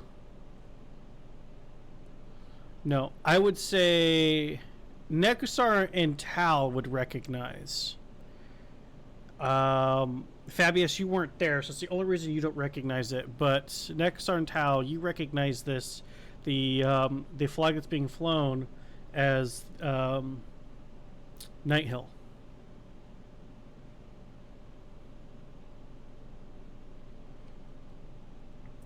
Who? Governor. As in douchebag? It's at least the flag. Fabious, you don't know, so unless they're going to share, I'm... It's not a character... It's not anything Fabious would know of. Hey, Vale's going to these people. He don't care. Well, Vale, you go to a different direction. You're going to the people who are working. Gotcha. So Go ahead, Dal. Negasar, you see that flag? Yeah, I see what you see. What do you think the odds are? It's actually Night Hell, or if it's a smoke screen? I mean, there's probably no chance in hell he made it out of that city. Is this something I need to know about? They're flying under the flag of an old acquaintance, but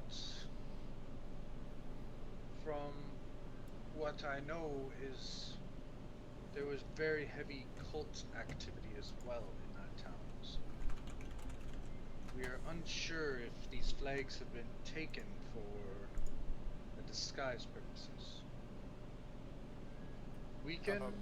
You said acquaintance. Is that good or bad?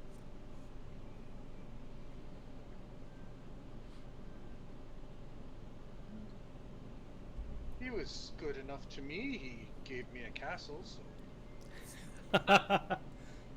Okay. You want me to disguise self? You want me to use little illusion magic? Disguise myself as our former Dragonborn and walk over there? Don't believe that would be the best idea. If it is the party we would like to join, I'm not sure how well they would accept a metallic dragon. Yeah. I think we should just head over there and see if we recognize anybody, see if we can interrogate somebody maybe. Ooh, I love to interrogate. Does that mean I get to use these fists? Not in a violent matter. Damn it! Probably not a good idea to start a fight if we want to get employed. Says the person who was found naked in a whorehouse. That's right. I learned. Yes, looking at the amount of caravans they have here, it's very unlikely we'd be winning any fight. We're a little outnumbered. So, just to reiterate Nekusar's point, the group of caravan of wagons, just the wagons itself, that are flying this flag, there are 8 wagons. Yeah, that seems But a little sus. That there- seems a lot sus. There are other wagon teams. Now, all the wagons, as you're paying more attention, have Arkan's insignia on it. He's making bank off of this, obviously. But there are a couple other insignias. Nothing that really jumped out to anybody just yet. But as you're all talking about this, Vale just beelines it towards a couple people that are lifting boxes up into those very wagons you're talking about. He just zip on over. Well, I guess now's best time than ever. Let's just go see if we can go join a cult. I mean, team. I mean, guards. I mean, kill people. Well, we can still use Arkin's name and say that, you know, to get and use as a reference. Meow. He's already said we could. Yeah.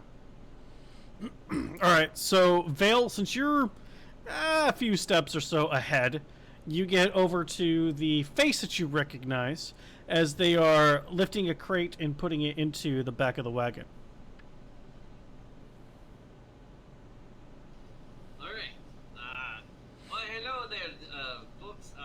I was here helping doing this yesterday. So I was wondering if you point me in the direction of the person who gave me that job, so I could maybe look for another one. They kind of look at you. Give me a persuasion roll. Okay.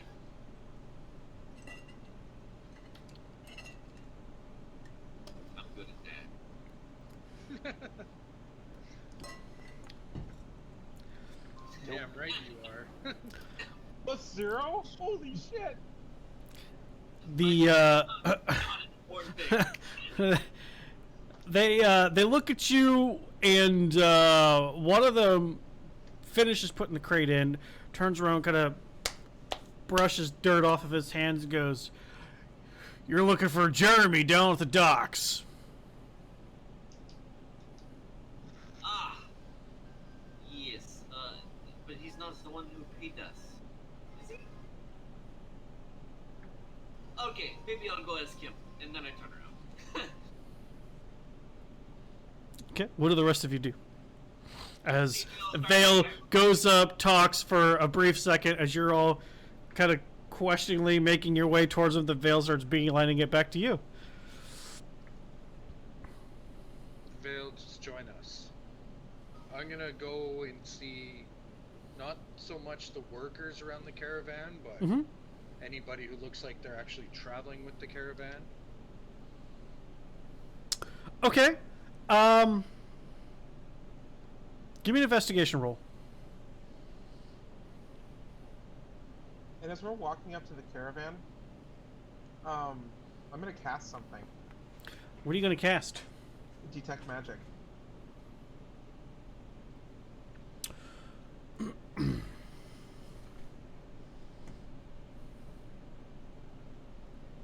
I'm gonna interrupt you while you're doing that and say, we need to find Jeremy. Jeremy is who we need to go talk to. We're not looking to carry boxes anymore. We're looking for bigger jobs. I'm gonna kind of stay with Tal for right now. But they might need us to move boxes between the caravans, right? That's a job, yes. There. Okay. Are you trying to... Are you blatantly doing this, or are you trying not to be blatant about this, Tal? Detect. Try not to be blatant. Okay. Then give me a sleight of hand roll. Okay. Un momento, por favor.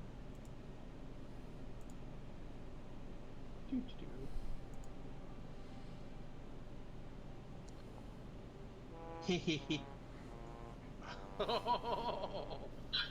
Yeah, Tal's rolls are back. After a 4 to 2, I didn't think you were gonna get Oh man. Okay. As you're kind of following Nakasar and starting to draw the sigils in the air, you see a couple of town's guards who look familiar. Oh god. As almost from the brief glimpse in your eye, they look like the ones who warned you about casting magic before. Do you want to finish, or are you going to stop? You know at this point, you don't know if they've seen you, but you see them and they're walking towards you. You've got a second here. What are you doing? I'll stop it. Okay. As you let it go. So I burn a spell slot? You do. Yeah. They just kind of give you the nod, like, oh, recognition, and then just keep walking on by. Nekusar, you don't see anybody who looks important other than workers and a couple of city guards. Virgil goes, what are we looking for? What?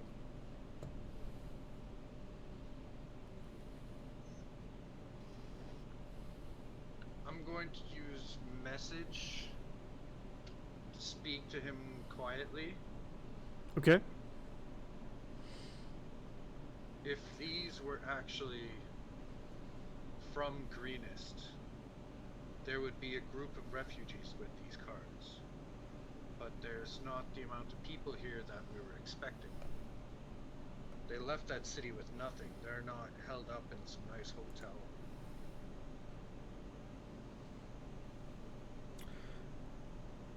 And this is... Message is a message. Can they reply to the message? They can reply to the message, right?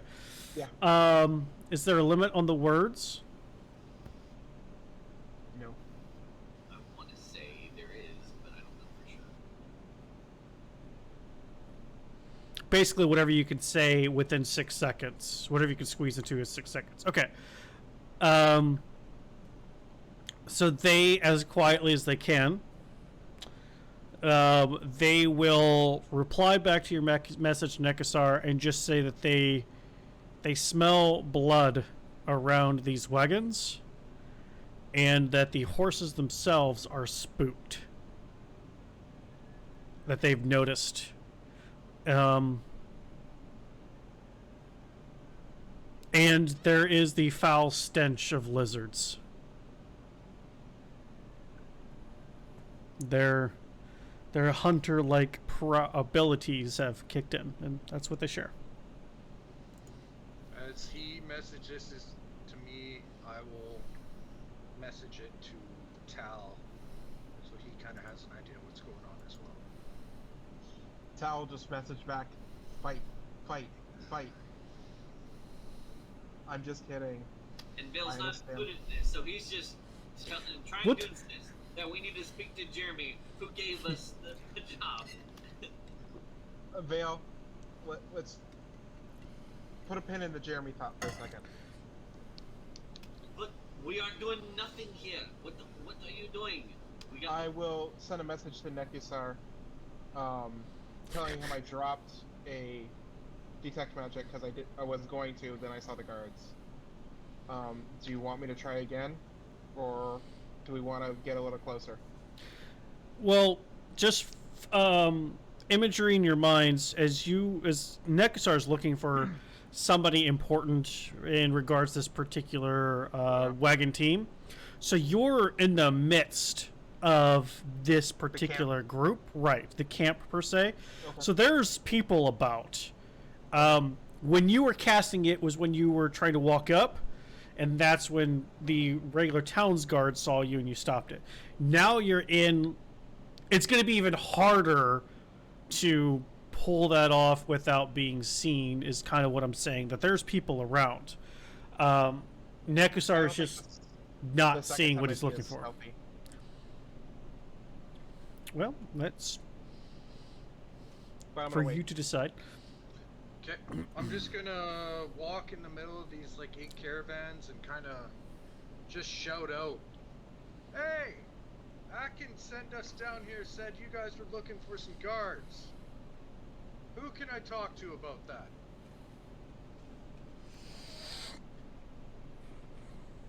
When you say this, it gets very quiet. And a lot of people turn to stare at you. And then, like, a couple people just kind of point further ahead into the camp past another wagon. That's the direction we'll head. Okay. I'm gonna Alright, let's start- go. As we're walking that way, I'm gonna kind of. It's not gonna be super easy, but maybe just kind of watch my back. Oh, you See are if- being followed. Yeah. Obviously followed. And they're not hiding the fact that they're following you. What would be the likelihood that I could light up a gauntlet and turn it back off and not cause a massive chaos? what a theory. I don't know, Tal. Why don't you try it and find out? Yeah, I know. What could go wrong in a camp of potential enemies, completely gonna- surrounded and being followed? Nothing. Go for it. Let's do it. You know what? I think you guys should let me do the talking. I'm sure I will get this taken care of. I can do this. I'm gonna talk into my gauntlet and cast message. Okay. And it's just gonna be 4 words, Nekisar. So it's gonna be super quick. We are being followed. I think we all realize that they are right behind us, and it's very obvious about it. So maybe about 25. No, from there. Actually, be more 200 feet or so where you from the center of the camp out where you were pointed to go. You see a pendulum. It's currently resting on 4 stands. The curtains of it are completely closed. They are kind of like a lighter brown color, kind of like beach sand color, not like pretty white beach sand, but where douchebags go and they litter all the fucking time, so it's dirty as fuck. Beach sand. So it's kind of that color. It has the insignia again of Night Hill.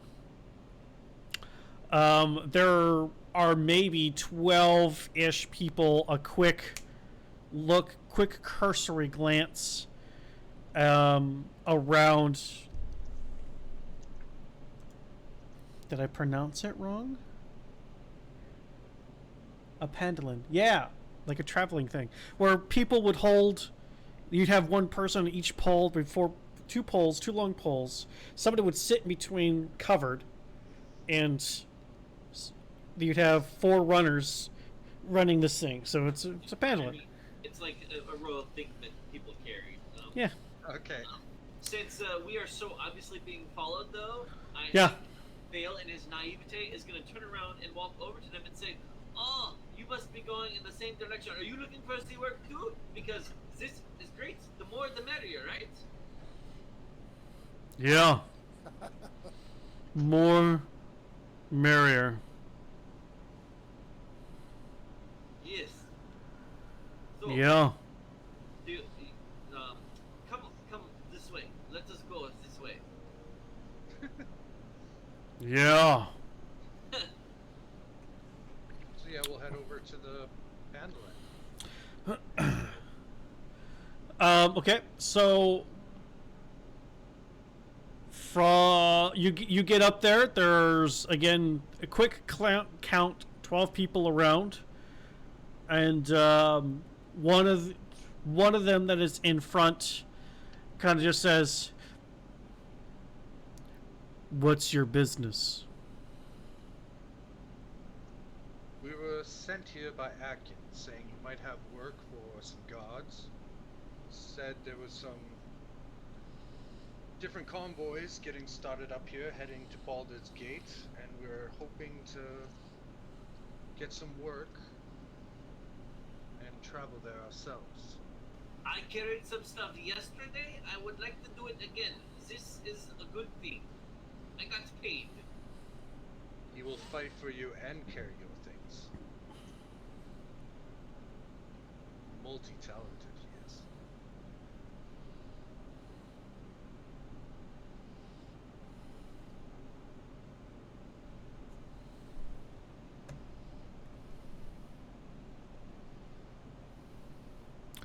I need everybody to roll a d20.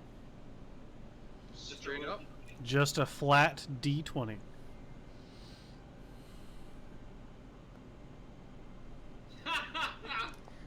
Yes! Oh, this is great. What's the command again? You gotta put a space in there. In between /r space d20. Yeah. You can also write /roll space d20. Yeah. Yeah, I just did. I need to do one for Verge here.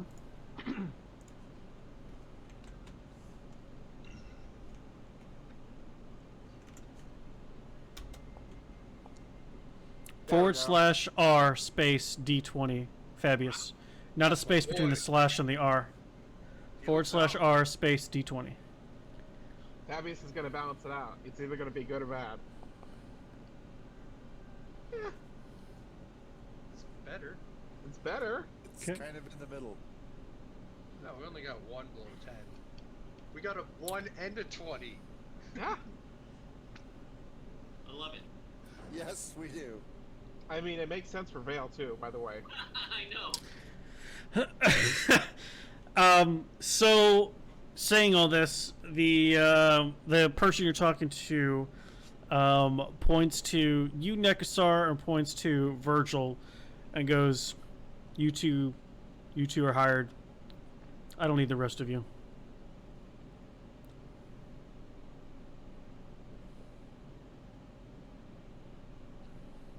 Can we discuss the terms of our employment?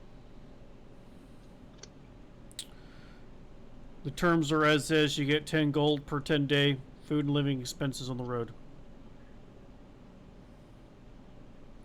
You will need someone to tend to the horses. I can groom them. We got people for that. Maybe one of the other caravans will take you. I think You too. Vale's- You want a job? It's yours. If not, fuck off. I think Vale's gonna look dejected and walk away. That's a fair point for Vale. So I'm curious, I see all your flags. Who are you people, anyway? You're not paid to ask questions. You're paid to protect the caravan. Anything more than that, you can just leave. It just would be nice to know who I'm protecting. Why don't you get one of your other warriors out here? I'll show you how worthless they are. Worthless. We have nothing to prove to you. You guys can go.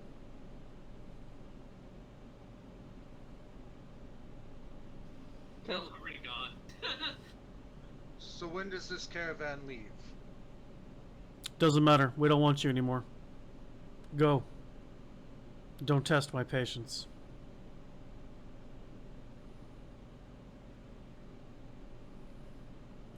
How far am I from the Pandolin? You would have been stopped about 20 feet away.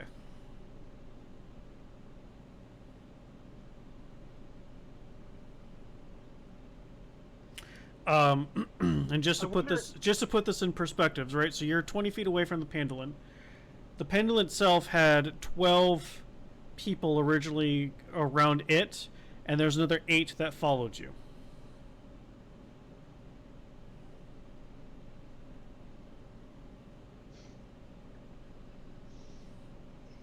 And he has said, go. What are you doing? Are you leaving? Vale is gone. Vale is like, I'm out. Vale's leaving. Virgil's looking at Vale, looking at the rest of you like...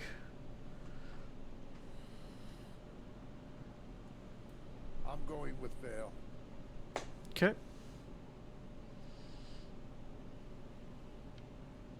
Virgil's gonna follow Fabious. Fabious and Vale. Tal, Nekasar, what are you doing? We're rolling initiative, or are you, you bouncing out?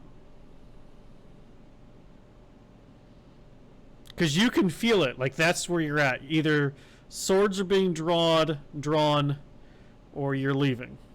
You can feel the tension in the air at this point. I'll start turning around and just be like, well, it would have been a pleasure to work for you, but I guess we will see you on the road if it's going to be like that.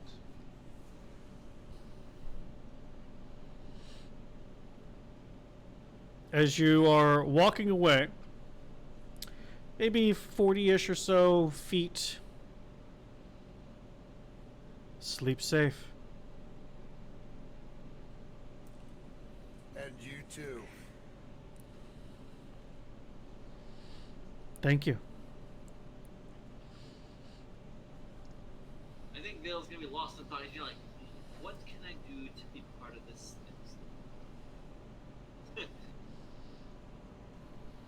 Oblivious. Oh yeah. Well, It's- there's more than one caravan here, so we just move on to the next one. Sure be a shame if the Order of the Flaming Gauntlet found out that you're flying a flag that doesn't belong to you.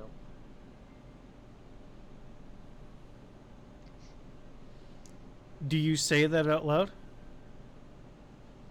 Not super loud. I say it as I'm walking away. As you're walking away from the main guy that you've been talking to? I would say Or about 40 feet away. so Then when I'll say he's so when And I'm- he's and I'll say it under my breath as I'm walking. Like after I get a good distance away, because you got the feeling Tal wanted to pick a fight. yeah, Tal knew better, so just okay. making a mental note that he saw something he didn't like, and he might go say something to someone else about it. Okay.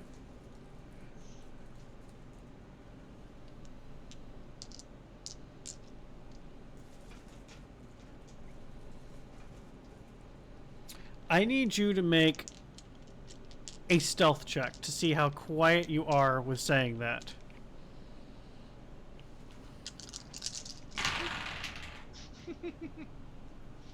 Well, that's a lot of dice for a lot of checks. Oh, like a boss. Nice. 21. Okay. My damn gosh darn thing, I knocked it over. My poor tablet. There we go. So I can probably take my hand off my axe now. Oh, just you wait. So you get another, as you say that underneath your breath, one of them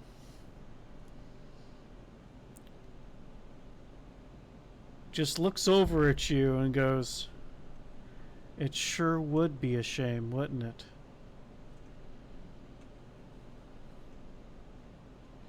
I need you to make away. I need you to make a wisdom saving throw, please.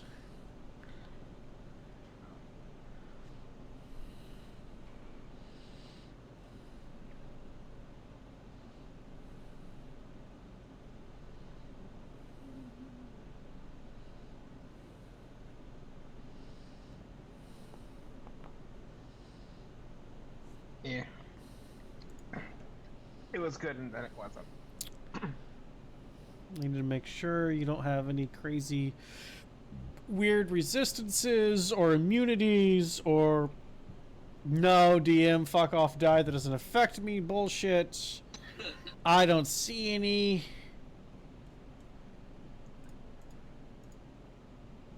Yeah, I don't see any. You make eye contact with that person who said that would be a shame, which is different than the original person you're talking to. This is one of the 8 people that followed you, is now kind of guiding your group out of the camp. And of the 8, only one seemed to have heard what you said underneath your breath. And as you make your comment and they make theirs, you two lock eyes. And for excuse me, for a reason you don't understand,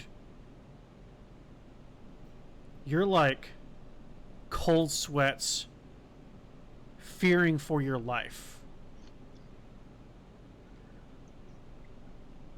Like, need to get out of here.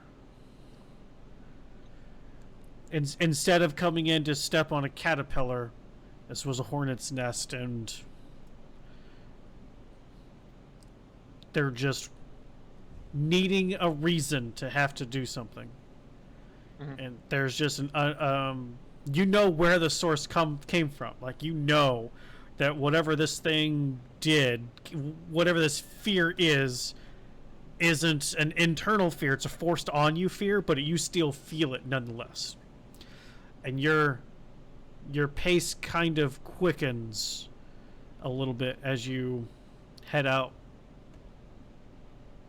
Yeah, that's fine. I cast when we get away from them, I'll cast Lesser Restoration on myself.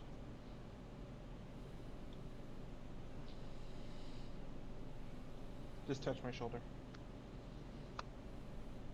Okay. Although you're not blinded, deafened, paralyzed, or poisoned. I know. Okay. So you still feel that fear. Yeah, I know. Okay. Okay, we're good. We're good. You all are escorted out of this particular camp. What would you like to do? So why couldn't the rest of you be up to snuff? Virgil and I, we could have made it as gods. Like, look, we got a stout little dwarf here, carrying an axe that's twice the size of him, magical armor. You guys couldn't have shown yourself a little bit better. Apparently they didn't want anybody to carry something. I can't help since they don't know I carried stuff. Whatever. You know, Virgil just looks over at you, Nekasar, and goes, "You know exactly why they wanted us. We're not as bright as the rest."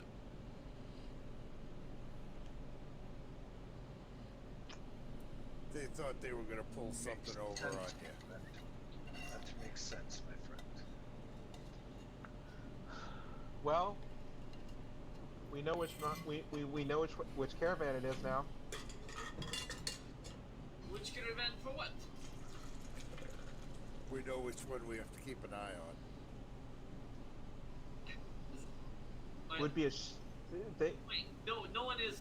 They've left us after we left the camp, right? There. Camp. Yes, the group of 8.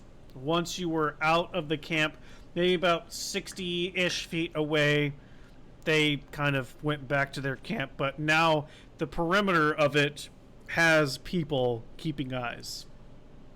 Well, all I'm gonna say, Bill is gonna say quietly. Well, I don't care who they are or what they're all part of the cult. Whatever caravan we choose, whether to fly someone you know or fly someone we don't know, I don't care. They were all enemies, right? So we would kill them over anyway.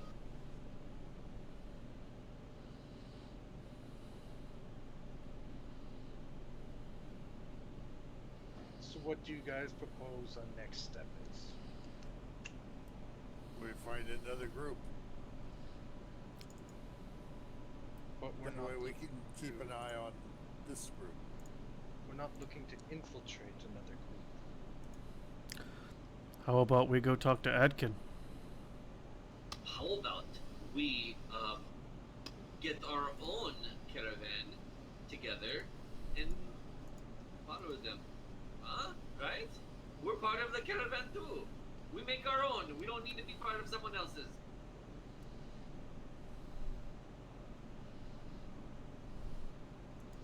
You know, it's not a terrible idea. It's not a bad idea. It is not a terrible idea.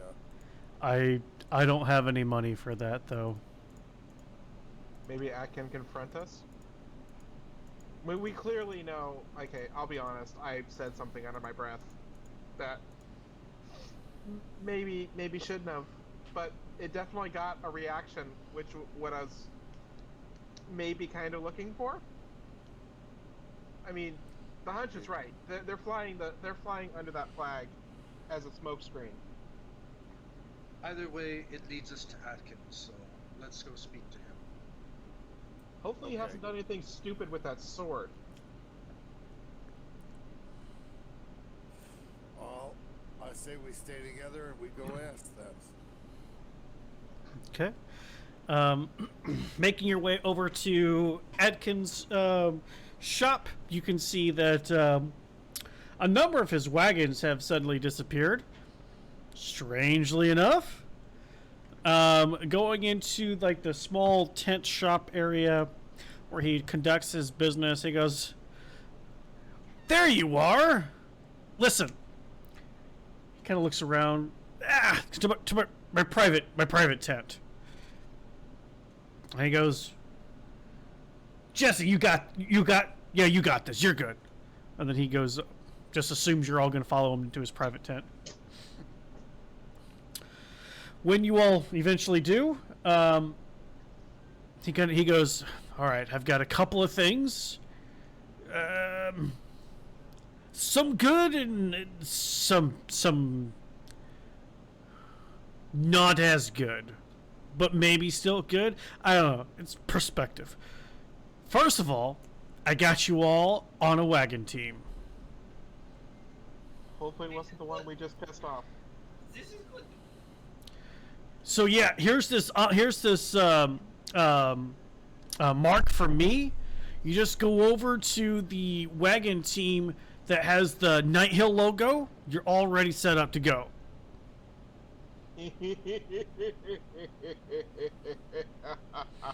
What? Why are you laughing maniacally? I don't. Well, that's the one we just got kicked off of. What part of the plan of every day just come talk to me first? Okay. That was bullshit. You didn't tell us that part. You said go get our. You said use your name to go talk to people. That was yesterday, and I said tomorrow come see me. Well, we forgot that part of the plan. You walked right past my. Okay. I don't So know you're- what the bill at night is supposed to do. Whatever. Okay. So you don't need this anymore because you've already pissed them off. So you want the good news and the bad news because they're flying under a flag that's wrong. Yeah, I know. That's the fucking jackasses you're looking for. Yeah, we know. They fucking hate us too, by the way. So it's mutual. I want to burn the whole goddamn camp to the ground, but for reasons that death includes, we're just not going to do that right now. We have a better plan. All right, maybe I can get you on with the gold rights. They're set to leave at about the same time. I've got a part too, but you go ahead. What's your better? You're burning the place down. I mean, I've already got paid for the wagon, so insurance will pay me again. Not that I'm saying for you to do that. I'm just saying, should that accidentally happen, I'm covered either way. Okay, cool. Hey, do you have a wagon that we can take, and then we can make our own caravan? So you would need more than a wagon, and you would need goods, and I don't deal in that kind of stuff. Can we just magically make goods in the back of our thing, like with illusions? Fabious knows where there's a good whorehouse. We could bring those goods. That'd make a fun trip. That'd make an awesome trip. This would be the party caravan. Maybe some of them want to work in the big city. What are goods? Why not just say what fruit? I've got to say, this is a genius idea, and I don't know why I'm not marketing this. A caravan of a pleasure caravan to follow the caravans. This sounds is- like a good business idea. This is genius. I think we could get quite a following. We want 10%. It was our idea. I'm just saying, we said it first. 10%? Hell, I'm giving you 30. Sweet, done. This is Don't brilliant. Don't we have to find these horrors to be pleasurable friends with? I can be pleasurable friend. Apparently, Fabious here knows where to go.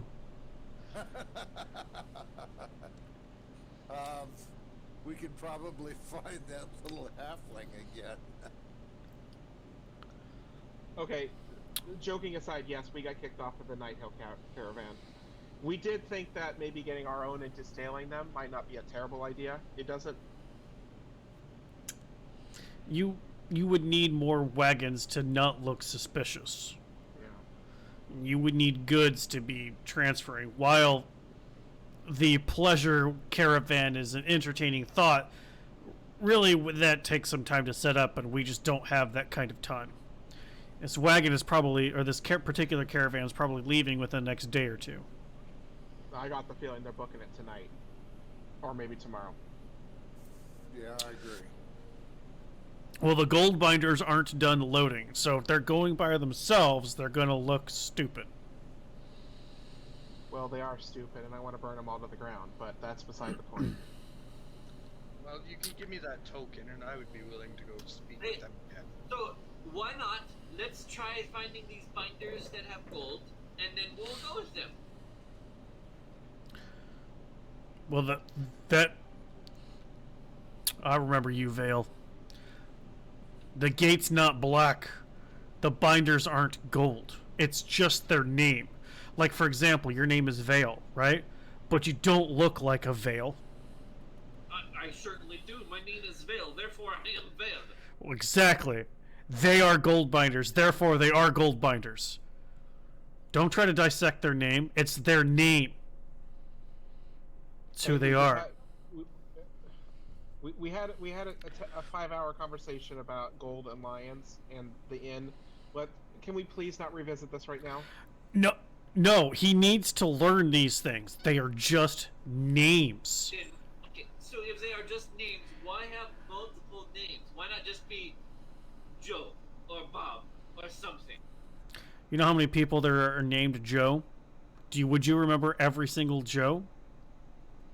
Is that important to know every single Joe? If their name is Joe, they're your Joe. Sometimes it's important. Fine.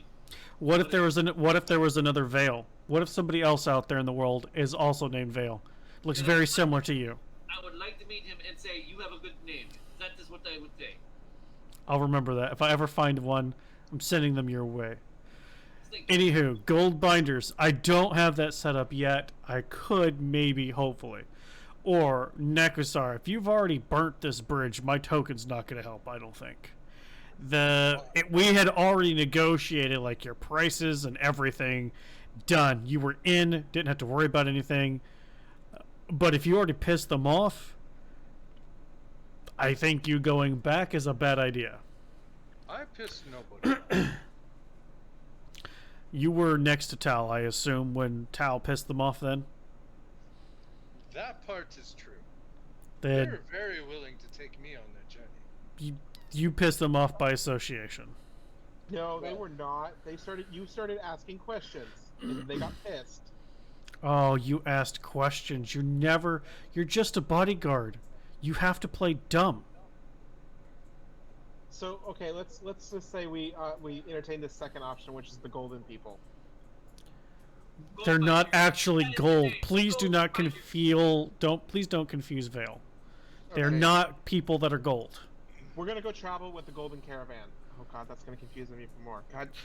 The gold binders. Yes, that's their name. We're gonna go travel with the gold binders. Yes. If we walked over there today and I wasn't being a complete douche, and turned on the nice Tal charm and made like kittens for them or some shit, and they get fined by Orenthar because he's an asshole. He so is. Do we think we have a chance? Or can we just like walk over there and be like, hey? Are they less of an okay? Let me ask. Are they less of an asshole than the Dragon Cult?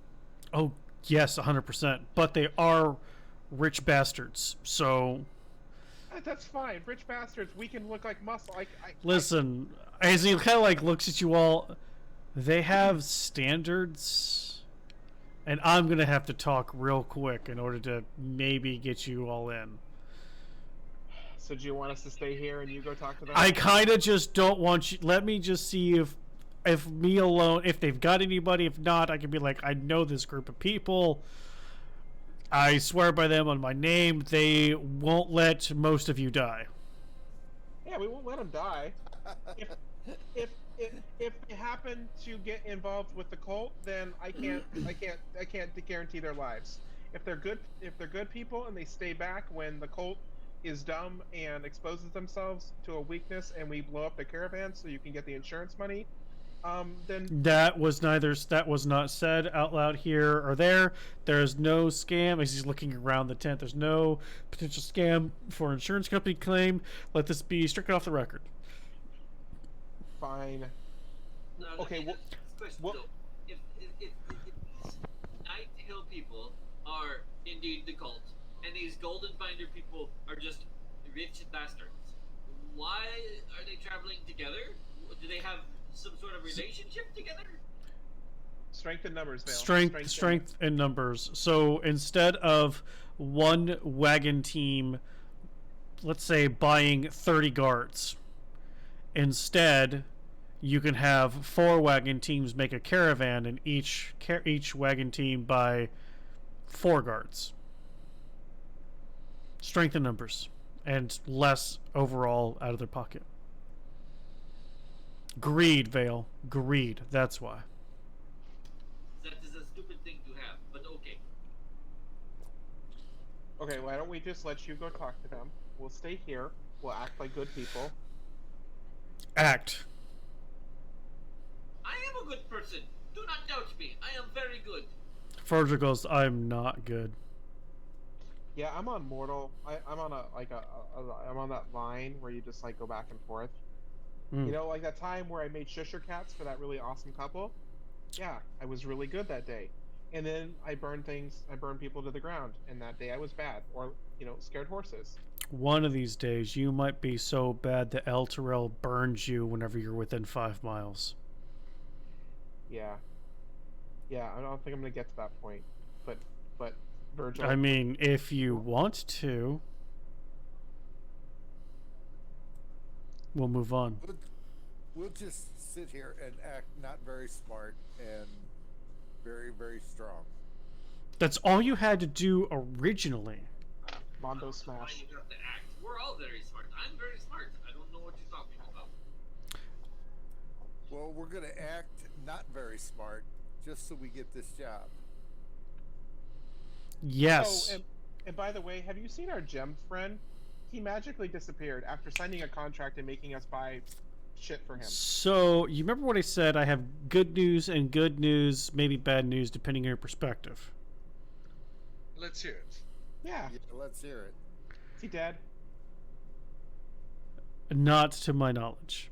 But they do have him. Close. By they, you mean the Dragon Cult? I would not say anything out loud. I'm just saying that they have him. Sweet. Another reason to burn that caravan to the ground. So we can burn him with it? I mean, So wait a minute. This is sort of good because if they have him, then is he not already part of that caravan? Therefore, it is good. Okay, Nakusar, yes, I know. I'm not gonna burn the caravan with him inside of it. He's got good gems on him, yo. I can use those things. Yeah, yo. I just wait for Seymour to watch this episode back and just be like, damn. they hate me already. I just want to eat his heart. I've never had a crystal heart before. Well, Akin, do you mind going to speak with these people for us? We'll wait. Seymour might be valuable walking around, too. Seymour's probably valuable to them in a different way, and that's what I'm afraid of. Well, Artil, I can go with you, Artil. Yes. I can speak for our team because we are very good. Respectfully, I decline. Just stay here. Just stay here. Pretend to not be smart. And by doing that, what you do is you say nothing unless you are directly spoken to. And even then, it's kind of a tricky situation when it comes to nobles and if they actually want you to answer. So just pretend to be mute and you'll be fine. Okay, we can do that. I don't know if you really can.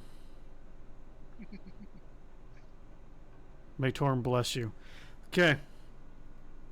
I'll be back. The tent is yours. What would you all like to do?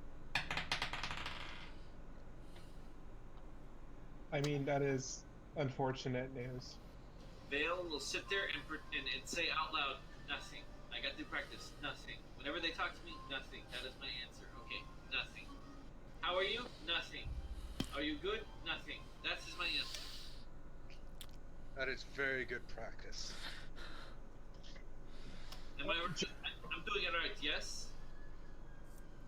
You're doing fine, Vale. You're doing great.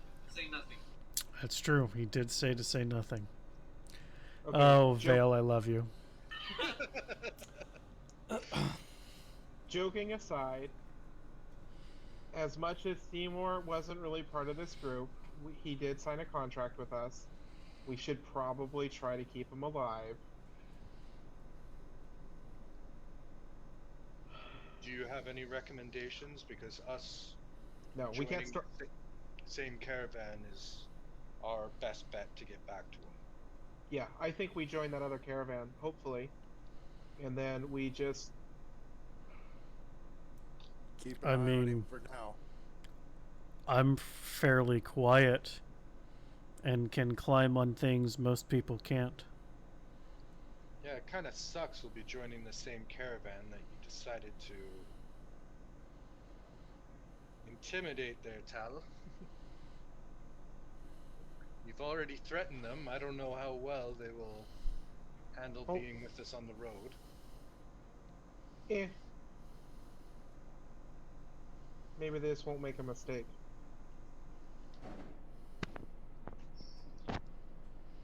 Or maybe they will. Maybe that caravan will accidentally get attacked. And when all of their bodyguards are slain, we keep our caravan safe. And theirs is just ripe for the picking. But let's think about it. If they get attacked by whatever, well, surely something that can take them down will be too strong for even us. Do you think? No. See, we forgot that once we get out of the city, I'm to let this paper bird go. And we will have some reinforcements that will join us down the road. You forgot. That was good to know. You forgot that when you actually get to the destination, you're supposed to let the paper bird go, so that they know where to be to send reinforcements. But, I mean, it's not like we're going to openly attack them on, like, day 1 or day 6. Like, we're going to have to play along for a little bit. Like,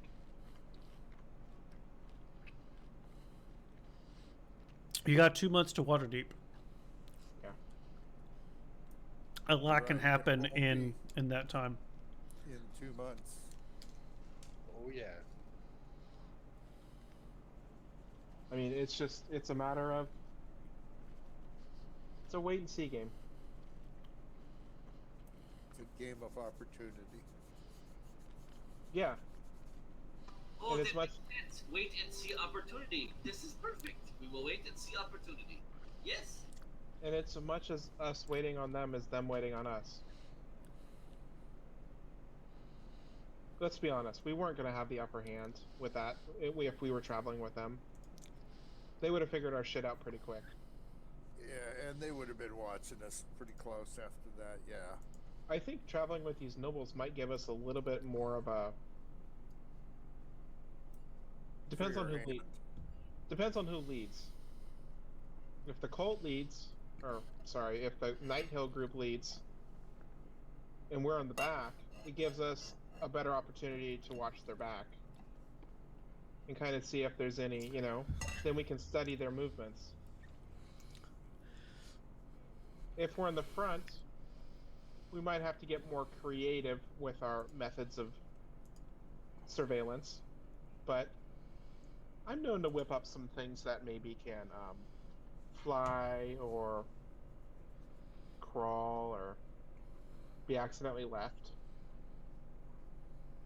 If we were all traveling together as the groups, like their group and our group, would not just sitting on the back of the wagon and looking at them be the problem solving? That will work as well. I don't... Vale, we're going to be the guards of the caravan. Like, we're going to be walking with the caravan. This isn't like when we escorted the pregnant lady back. I wasn't there for that. Oh, I'm sorry. We Yeah. escorted the... Did he? Vale was there for that. Oh, right. Yeah. Okay, fair enough. Fabious Vale's the and- one who got the horses back with his animal handling check. Yeah, Tal's the one who shot lightning off in the air and fuck that Mhm. shit up. And then a baby was born in the middle of fucking night on a side road heading to the fucking little podunk town. And then, hey, Tal made the awesome saves of the game. Like, Shusher Cat, Starry Yep. Cat, Yep. Lavender Cat. Lavender Cat. Lavender Cat's what got me. You scared the horses off in the first place. Eh, really? You heard us scream, and you and I assumed both the same thing. Uh-huh. Okay, back at hand though. But if we are guards, if there is no trouble, then why walk? I mean, what are we not? Shouldn't we be in full form if we are to fight if something were to happen? Walking We're- would just tire us out. we're Is that not true? We're supposed to be active, not reactive. Yeah. Actively looking for dangers, actively ready to do something, not There might sitting one in of a us- wagon, falling asleep, and then we're under attack. Oh no, but we can see, we can look around as we are on the wagon. Yes. Let's just get to first step. Let's see if we can get on the wagon team. Oh, I'm sure that guy can talk his way through a wet paper bag. It's all good. Where the fuck did Vale hear a wet paper bag? I want to know where in the Feywild are they using paper bags with those tree-hugging, lovely races? Recycle. That was a little me in there. I apologize. Hey, That's funny. The Feywild, recycle, reuse, yo. That's why it's wet. It's been used a few times. Wow. I mean, I have a couple ideas. Like, I could make a couple things that could sit on the caravan, and that we can watch the other one through, either in front or back, and the nobles wouldn't even know they're there.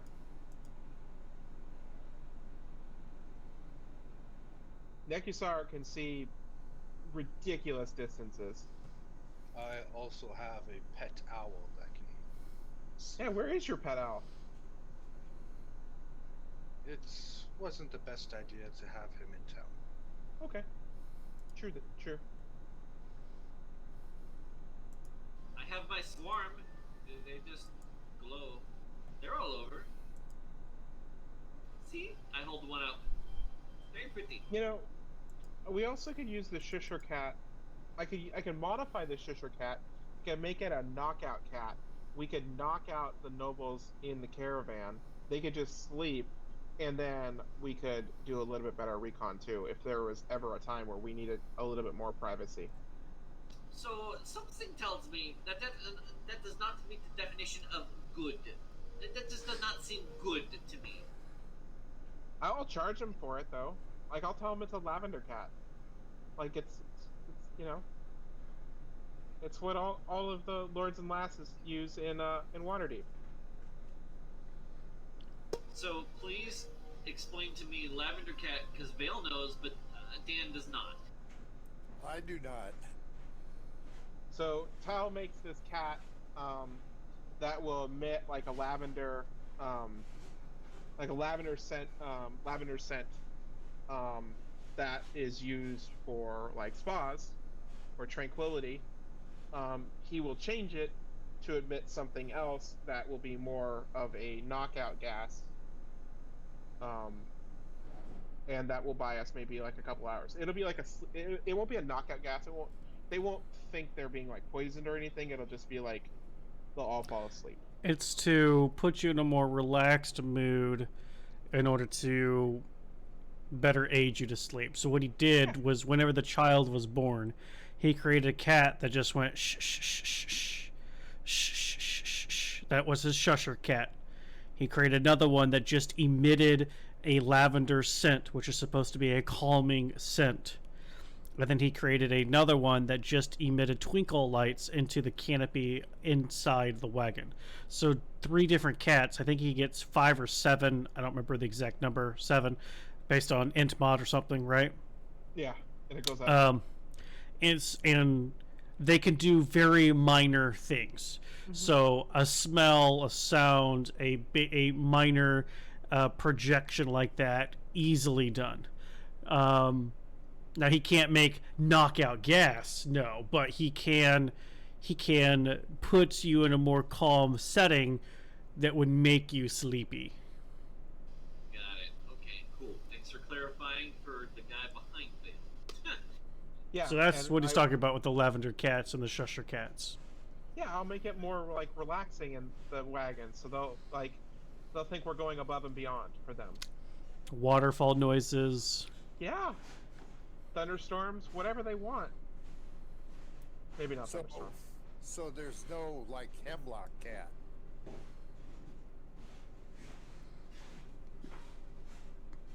Hemlock. Elaborate. Or could there be a hemlock cat? A poison cat. Oh, I- okay. A poison cat. Okay, I understand now. So just I sounds can't. like a definition of good. I can make a poison cat, and let's just say, Fabius, I have some tinkering I need to do. How about this? You said we need to actively search while being guards. How about we actively search while being guards? Yes? Oh, I agree. We can definitely do that. It's a long trek. Try not to make it too obvious. We Oh, don't yeah, have to rush this. Those cats are gonna take me some time. Like, it's not gonna be simple. Do you want me to try to sneak in at night tonight? To where? The other camp? See if we can't at least find the gemmed heart. Hmm. We can look for Seymour. I can help you with that, by the way. As in, no, I don't have to be there, but I can give you something to help with that. Oh, I think Nekusar's owl can see at night. He might be able to do a flyby. See if they're. And I can keep an eye out. I have dark vision.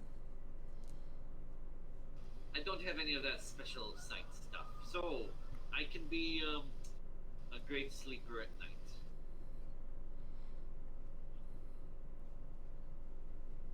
I think we have the skeleton of a good plan here.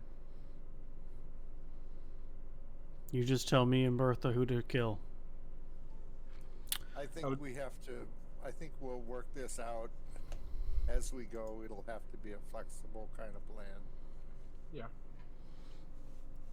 How long does your ability to see magic the stuff work last, Tal? Which one? I don't know. Sometimes you're able to see like auras of things. You have this weird vision sometimes that you're able to see magical stuff. I don't know what you do. I just shoot shit. I don't know what you do. I can see it for 10 minutes. You're invisible, but you can't attack anything. I learned this the hard way. So, I mean, that wagon wasn't 10-minute walk. Maybe cast it in here before you leave. If you want to see things again, I don't know. I'm throwing out ideas. You mean walk by before we go back to the inn for the night? See what you see. Yeah, it's not a terrible idea. I'm wondering if I should disguise myself so I don't stick out like a sore freaking thumb. Well, as long as they can't see magic-y things, maybe it'll be fun. I'm sure they can, but certain people can. I'm sure not everyone can, so it would be more of A gamble with good odds. yeah.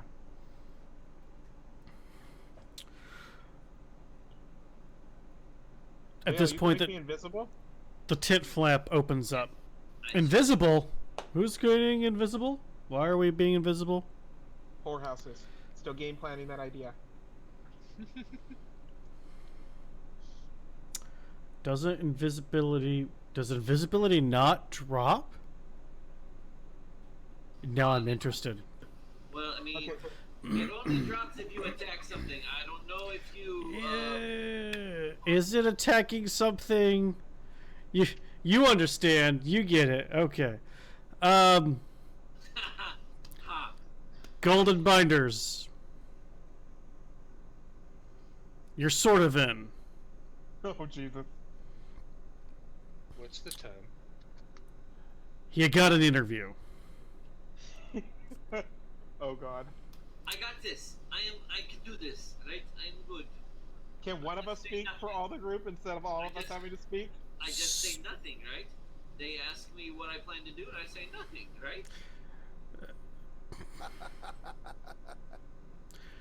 You don't respond. Oh, you said say nothing. Yes, I did. So I was going to say nothing. But you don't say the word nothing. You act the word nothing by not saying anything. But The absence of speaking is always your response. You don't talk. But then they won't find out anything. Exactly. Okay then. When's the interview? Today? Interviews today. It's a little weird. So nobles are weird, right? You all understand. I don't actually understand. You okay, do you have, are you from a clan or anything, Vale? Do you have a particular people?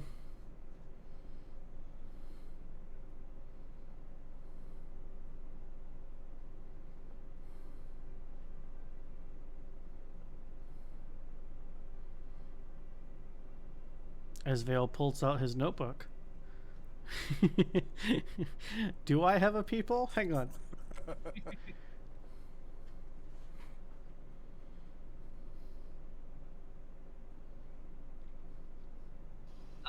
Yes.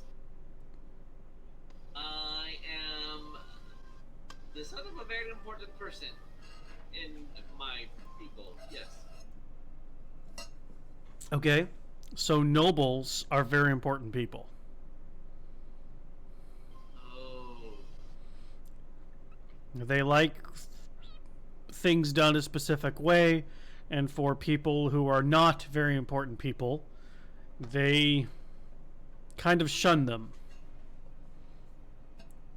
I see. This does not sound like it's going to be a fun trip. Well, this particular caravan is being led by the daughter of Goldbinder.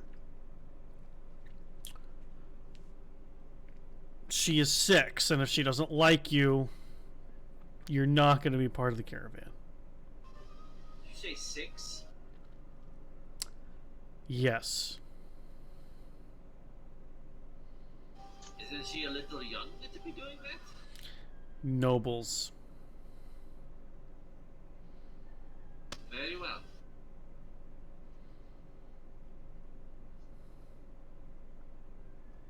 I got this. I've got this. Okay. I must think positive things. Yes, I can do this. I will do this. Do you happen to know if she has like a favorite toy or anything? I tried to get information, and the chambermaid kicked me out as Cool. I was no longer needed. Did you see anything? I didn't even get an audience with her ladyship. Okay. So what do no. you think about me going with my Shusher Cat strategy? Maybe not the Shusher Cat, but maybe like the Starry Cat, like a Lavender Cat, like meow meow meow meow meow meow meow meow meow meow meow meow. Like, you know. I hope she's not a dog person. I mean, I can make a dog. Like, I could just like change it on the spot. So like. I think just be flexible, okay? Oh. Be flexible. They are looking for people to guard the caravan, obviously. However, I feel like if you have an entertainment value as well, you're gonna get an option to be in. Okay, I got an idea.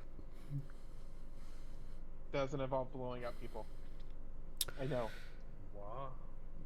Okay, that's good, because you're due there in 20 minutes. Me or everyone? Everybody. It's the group. Play the flute. Maybe we put a pin in the flute idea. Just go there, see what they want you to do for your interview. Good luck. All right. All right. Tal's gonna quickly start to concoct. I'm gonna concoct a cat. I'm gonna concoct a turtle. I'm gonna concoct a small dog. That will all have a various, like, very awesome scents. Like lavender or like rosemary, or like super cool scents. And then I will also and the turtle will project stars out of its shell. Okay. That sounds good. And then I will have a couple a couple other concoctions that I will, if need be, will use at my disposal. All right. Does anybody else want to do anything for this?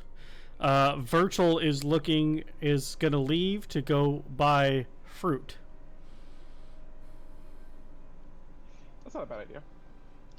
I will use prestidigitation to clean Vale's face to make him more presentable. And Virgil. How nice of you. What about the dwarf, who says he's clean, but is he? I mean, he hung out with a whore, so. So no, he's dirty. He's... He's dirty. So dirty. To be fair, he spent time in a jail cell with a bunch of other nasty people and walked back to the inn and didn't get a bath. Those are his people. They're all innocent. Just ask them. If anybody has any gifts for her, I can make them more valuable. Well, obviously, I'm bringing gifts. Well, let me see one of the gifts. Like a GIF, a GIF, or gift, GIFT. I'll grab you the turtle first. Okay, so I'll take the turtle, and I am going to... Where's my spell book?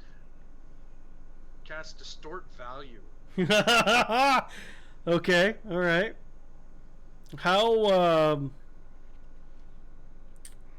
what does that do? Read that. I recognize the spell, but read that off to me. Okay, so Distort Value. Do you need to squeeze a few more gold pieces out of a merchant as you try to sell the weird octopus statue you liberated from the Chaos Temple? Do you need to downplay the worth of some magical asset when the tax collector stops by? Distort Value has you covered. You can cast this spell on an object no more than 1 foot on a side, doubling the object's perceived value by adding illusory flourishes or polish to it, or reducing its perceived value by half to help illusory scratches, dents, and other unsightly features. Anyone examining the object can ascertain its value with a successful intelligence investigation check against your spell save DC. Got it. Okay. So Tal, you hand over this turtle. Yes. Explain to me what the base model turtle looked like.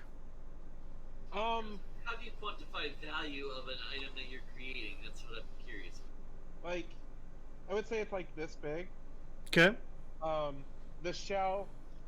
The easiest way to describe it is like the shell has like stars on the top, and then that will project, and they will change colors. You can either have green, yellow, red, blue, or white, or it can be an aurora effect. Okay.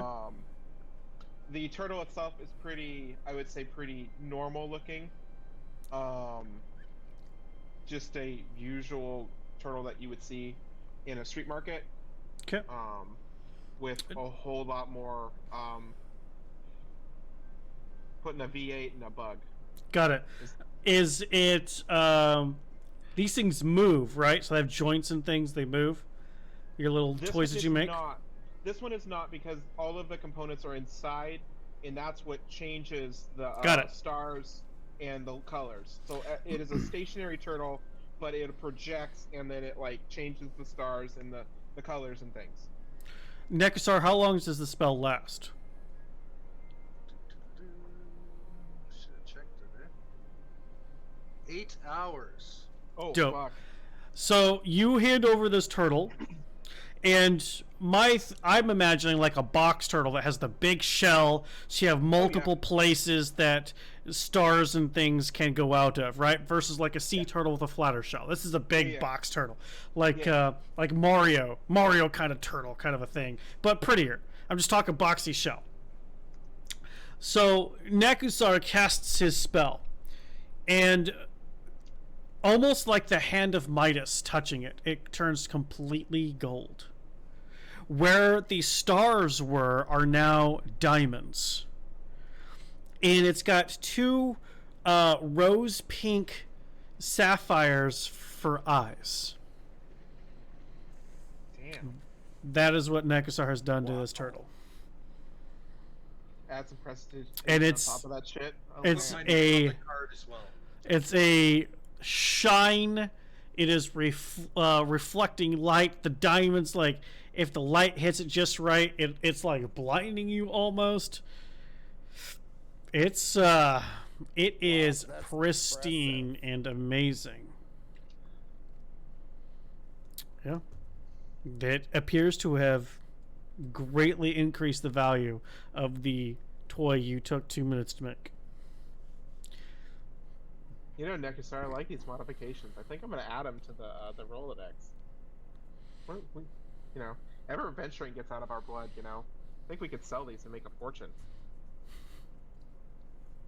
You have a Only little an hour bit of passes. fast too. You gotta leave the town right away. Details. Minor details. What you do is you sell it to the fence. You let the fence worry about all that. Yeah. You just go, hey, you bought it. I don't know what the fuck you want. Oh, I'm No saying I'd returns. Make these modifications. Assholes. You'd engrave the diamonds and make this thing out of gold. Then I would sell it for like 200 platinum. Yeah. But you can only have so many of these before the last one no longer functions and just falls apart. Yeah. Then you just get out of you get out. You get out of Dodge. You just start continent hopping at some point. All right. Shit. So Virgil comes back with a random assortment of fruit in a basket. Are we passing by the other camp when we walk to these people? Or are these people in front?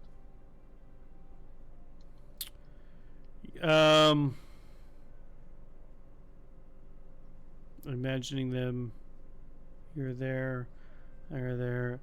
I would say due to status, they would be closer to front, but it's not like a line. It's more like a circle. So It's fine. you're I'm not gonna do here, it. they're there, they're more here-ish.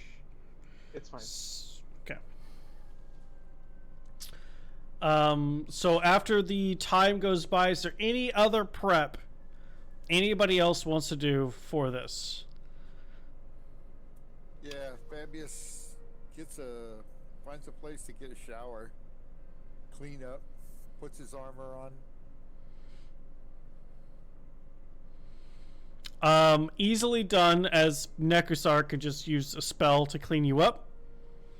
And you can put your armor on and be ready to go.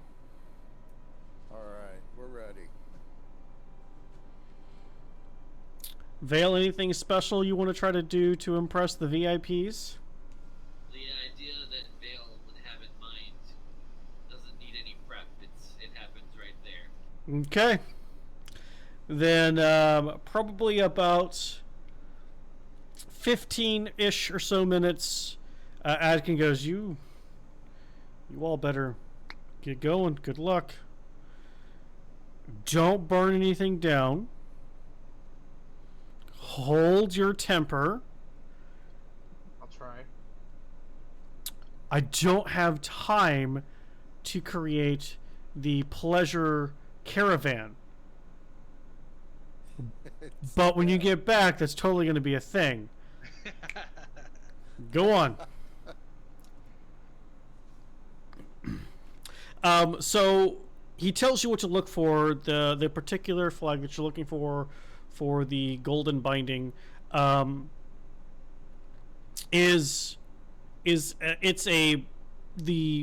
image is of a brown book with a spine in gold. You guys make your way there. He tells you who the chambermaid at least was, after asking a couple questions, saying, "Hey, we're here to be guards. Ed can sent us." You are eventually led into a large tent. And by large, this thing is like 40 feet wide, and it's just a tent. You're let in, and the inside is obviously enchanted in some way, shape, or form, because it's much bigger on the inside. There are stone columns holding up a glass pane roof, but you're in a tent. There's a few plants, like inside plants. There's different like beaded doorways that lead off into different places, but you're led to a particular room. You get into the room, and there are 4 guards in this room. There are 2 out on the doorway, and just kind of inside the tent, you saw guards randomly here or there. Sitting down with their legs tucked under them, sitting on their knees, legs tucked under them. Facing you is a older woman. And she goes, "All right, I heard Atkin said you were people worth hiring for guards, but the lady wants to know if you do more than just guards, as her words are, guards are boring. So do you bring something else to the 2-month-long journey that is more than just a guard?" Yes, we do. And Tao will reach into his bag and pull out the golden turtle. Make a persuasion check with advantage.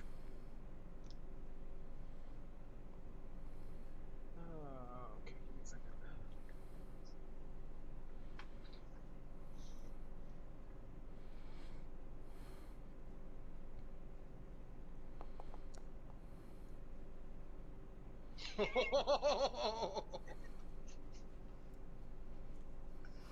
Not the face. I don't remember why I started doing this. So, contrary to their age, there's like a squeal of adorableness at this turtle before she gathers herself and goes, "Okay, interesting. Just set that down over there for the lady, if you would. I assume it's for her. It is. The rest of you offer anything?"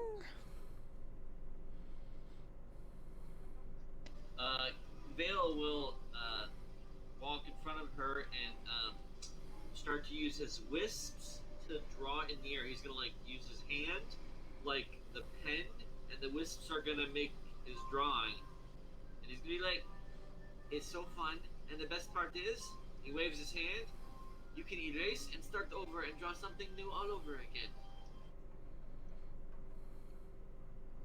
It might keep her occupied.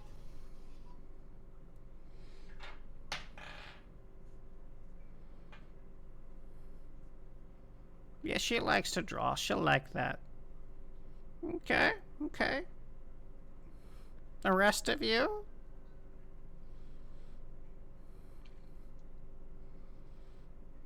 What I bring is a talent that is not easy for you to see, but my sight at night is unrivaled. I would be the perfect god for watching at night.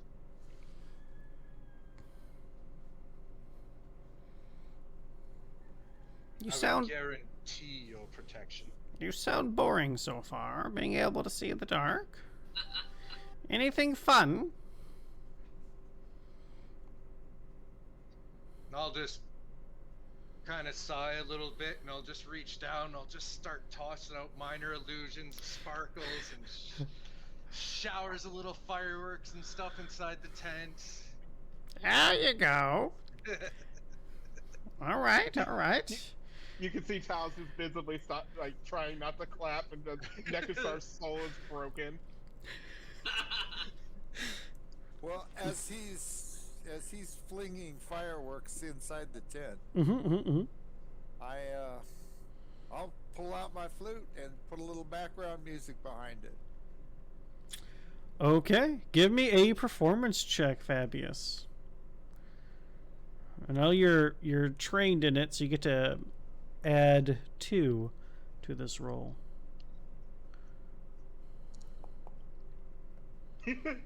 Oh, poor guy. You're just really distracted by this typically dark, mysterious person just being bright and vibrant and out there. Like, you're just like, you put the flute up to your lips, you start going, and then you just stop. It's so pretty. Nope, nobody even notices that you have started and failed to play your flute. Did he, like, does he just not roll a good performance check at all? Like, remember last time we played, he did terrible there, too. Yep, sure did. Last time I did a lousy performance check. Yeah, it was really bad.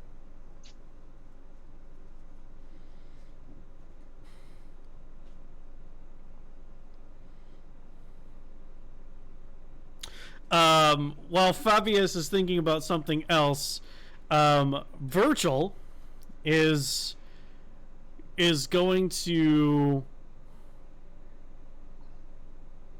walk over to you, Nekusar, and he's just going to be like, "Can you just put your arms out?" And he's going to set fruit on top of fruit on top of fruit in one hand, fruit on top of fruit on top of fruit in another hand, and then one more on your head. Just stay still. And he's gonna take like a few paces back. He's gonna look around. I'm gonna shoot the fruit. I'm not gonna okay. And he pulls out these crossbow bolts that are a little different than the normal ones you're all used to seeing him shoot with. These don't have quite the pointed end. They look a little bit more blunt. And they're different colors. Like, there's a red-tipped one with red feathers, a blue-tipped one with blue feathers, green-tipped one with green feathers.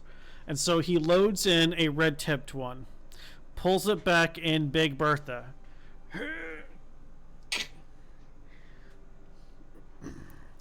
pulls up Big Bertha, and then goes, "Don't move." Pulls the trigger. This red-tipped crossbow bolt goes flying through the air, but it corkscrews. And as it does it, different sparks come out from these feathers for eventually igniting. And a little bit of fire coming from the back of this corkscrew bolt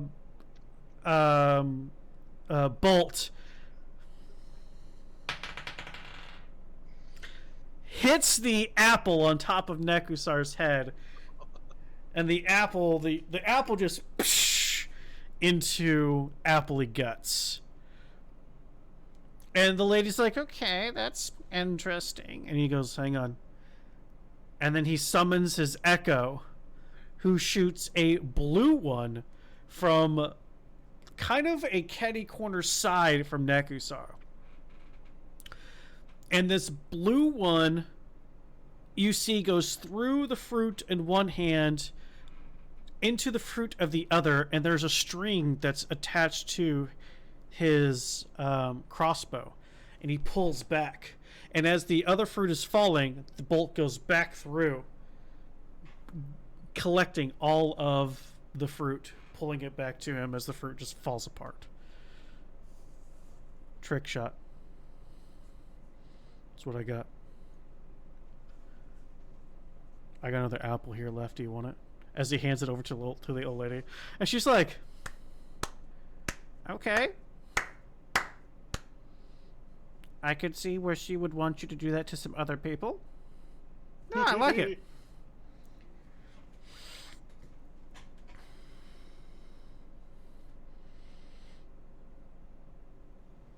And you, dwarf, anything to offer?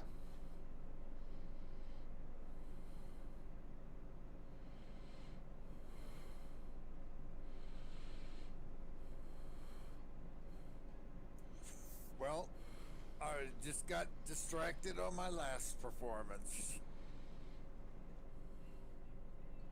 We can try again. Right, boring guard. Got it. There's always one in every group. I get it. It's fine. I mean, you do have a massive beard. She might braid it. I would be proud to let her.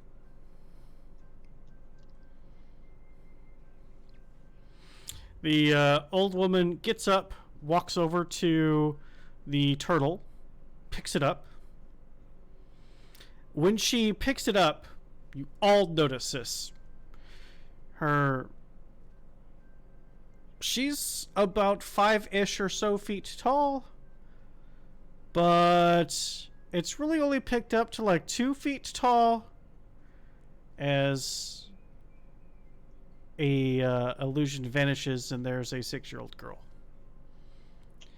You're all hired. I like you. And that's where we will end tonight's episode of Hoard of the Dragon Queen. Episode what? Episode 20.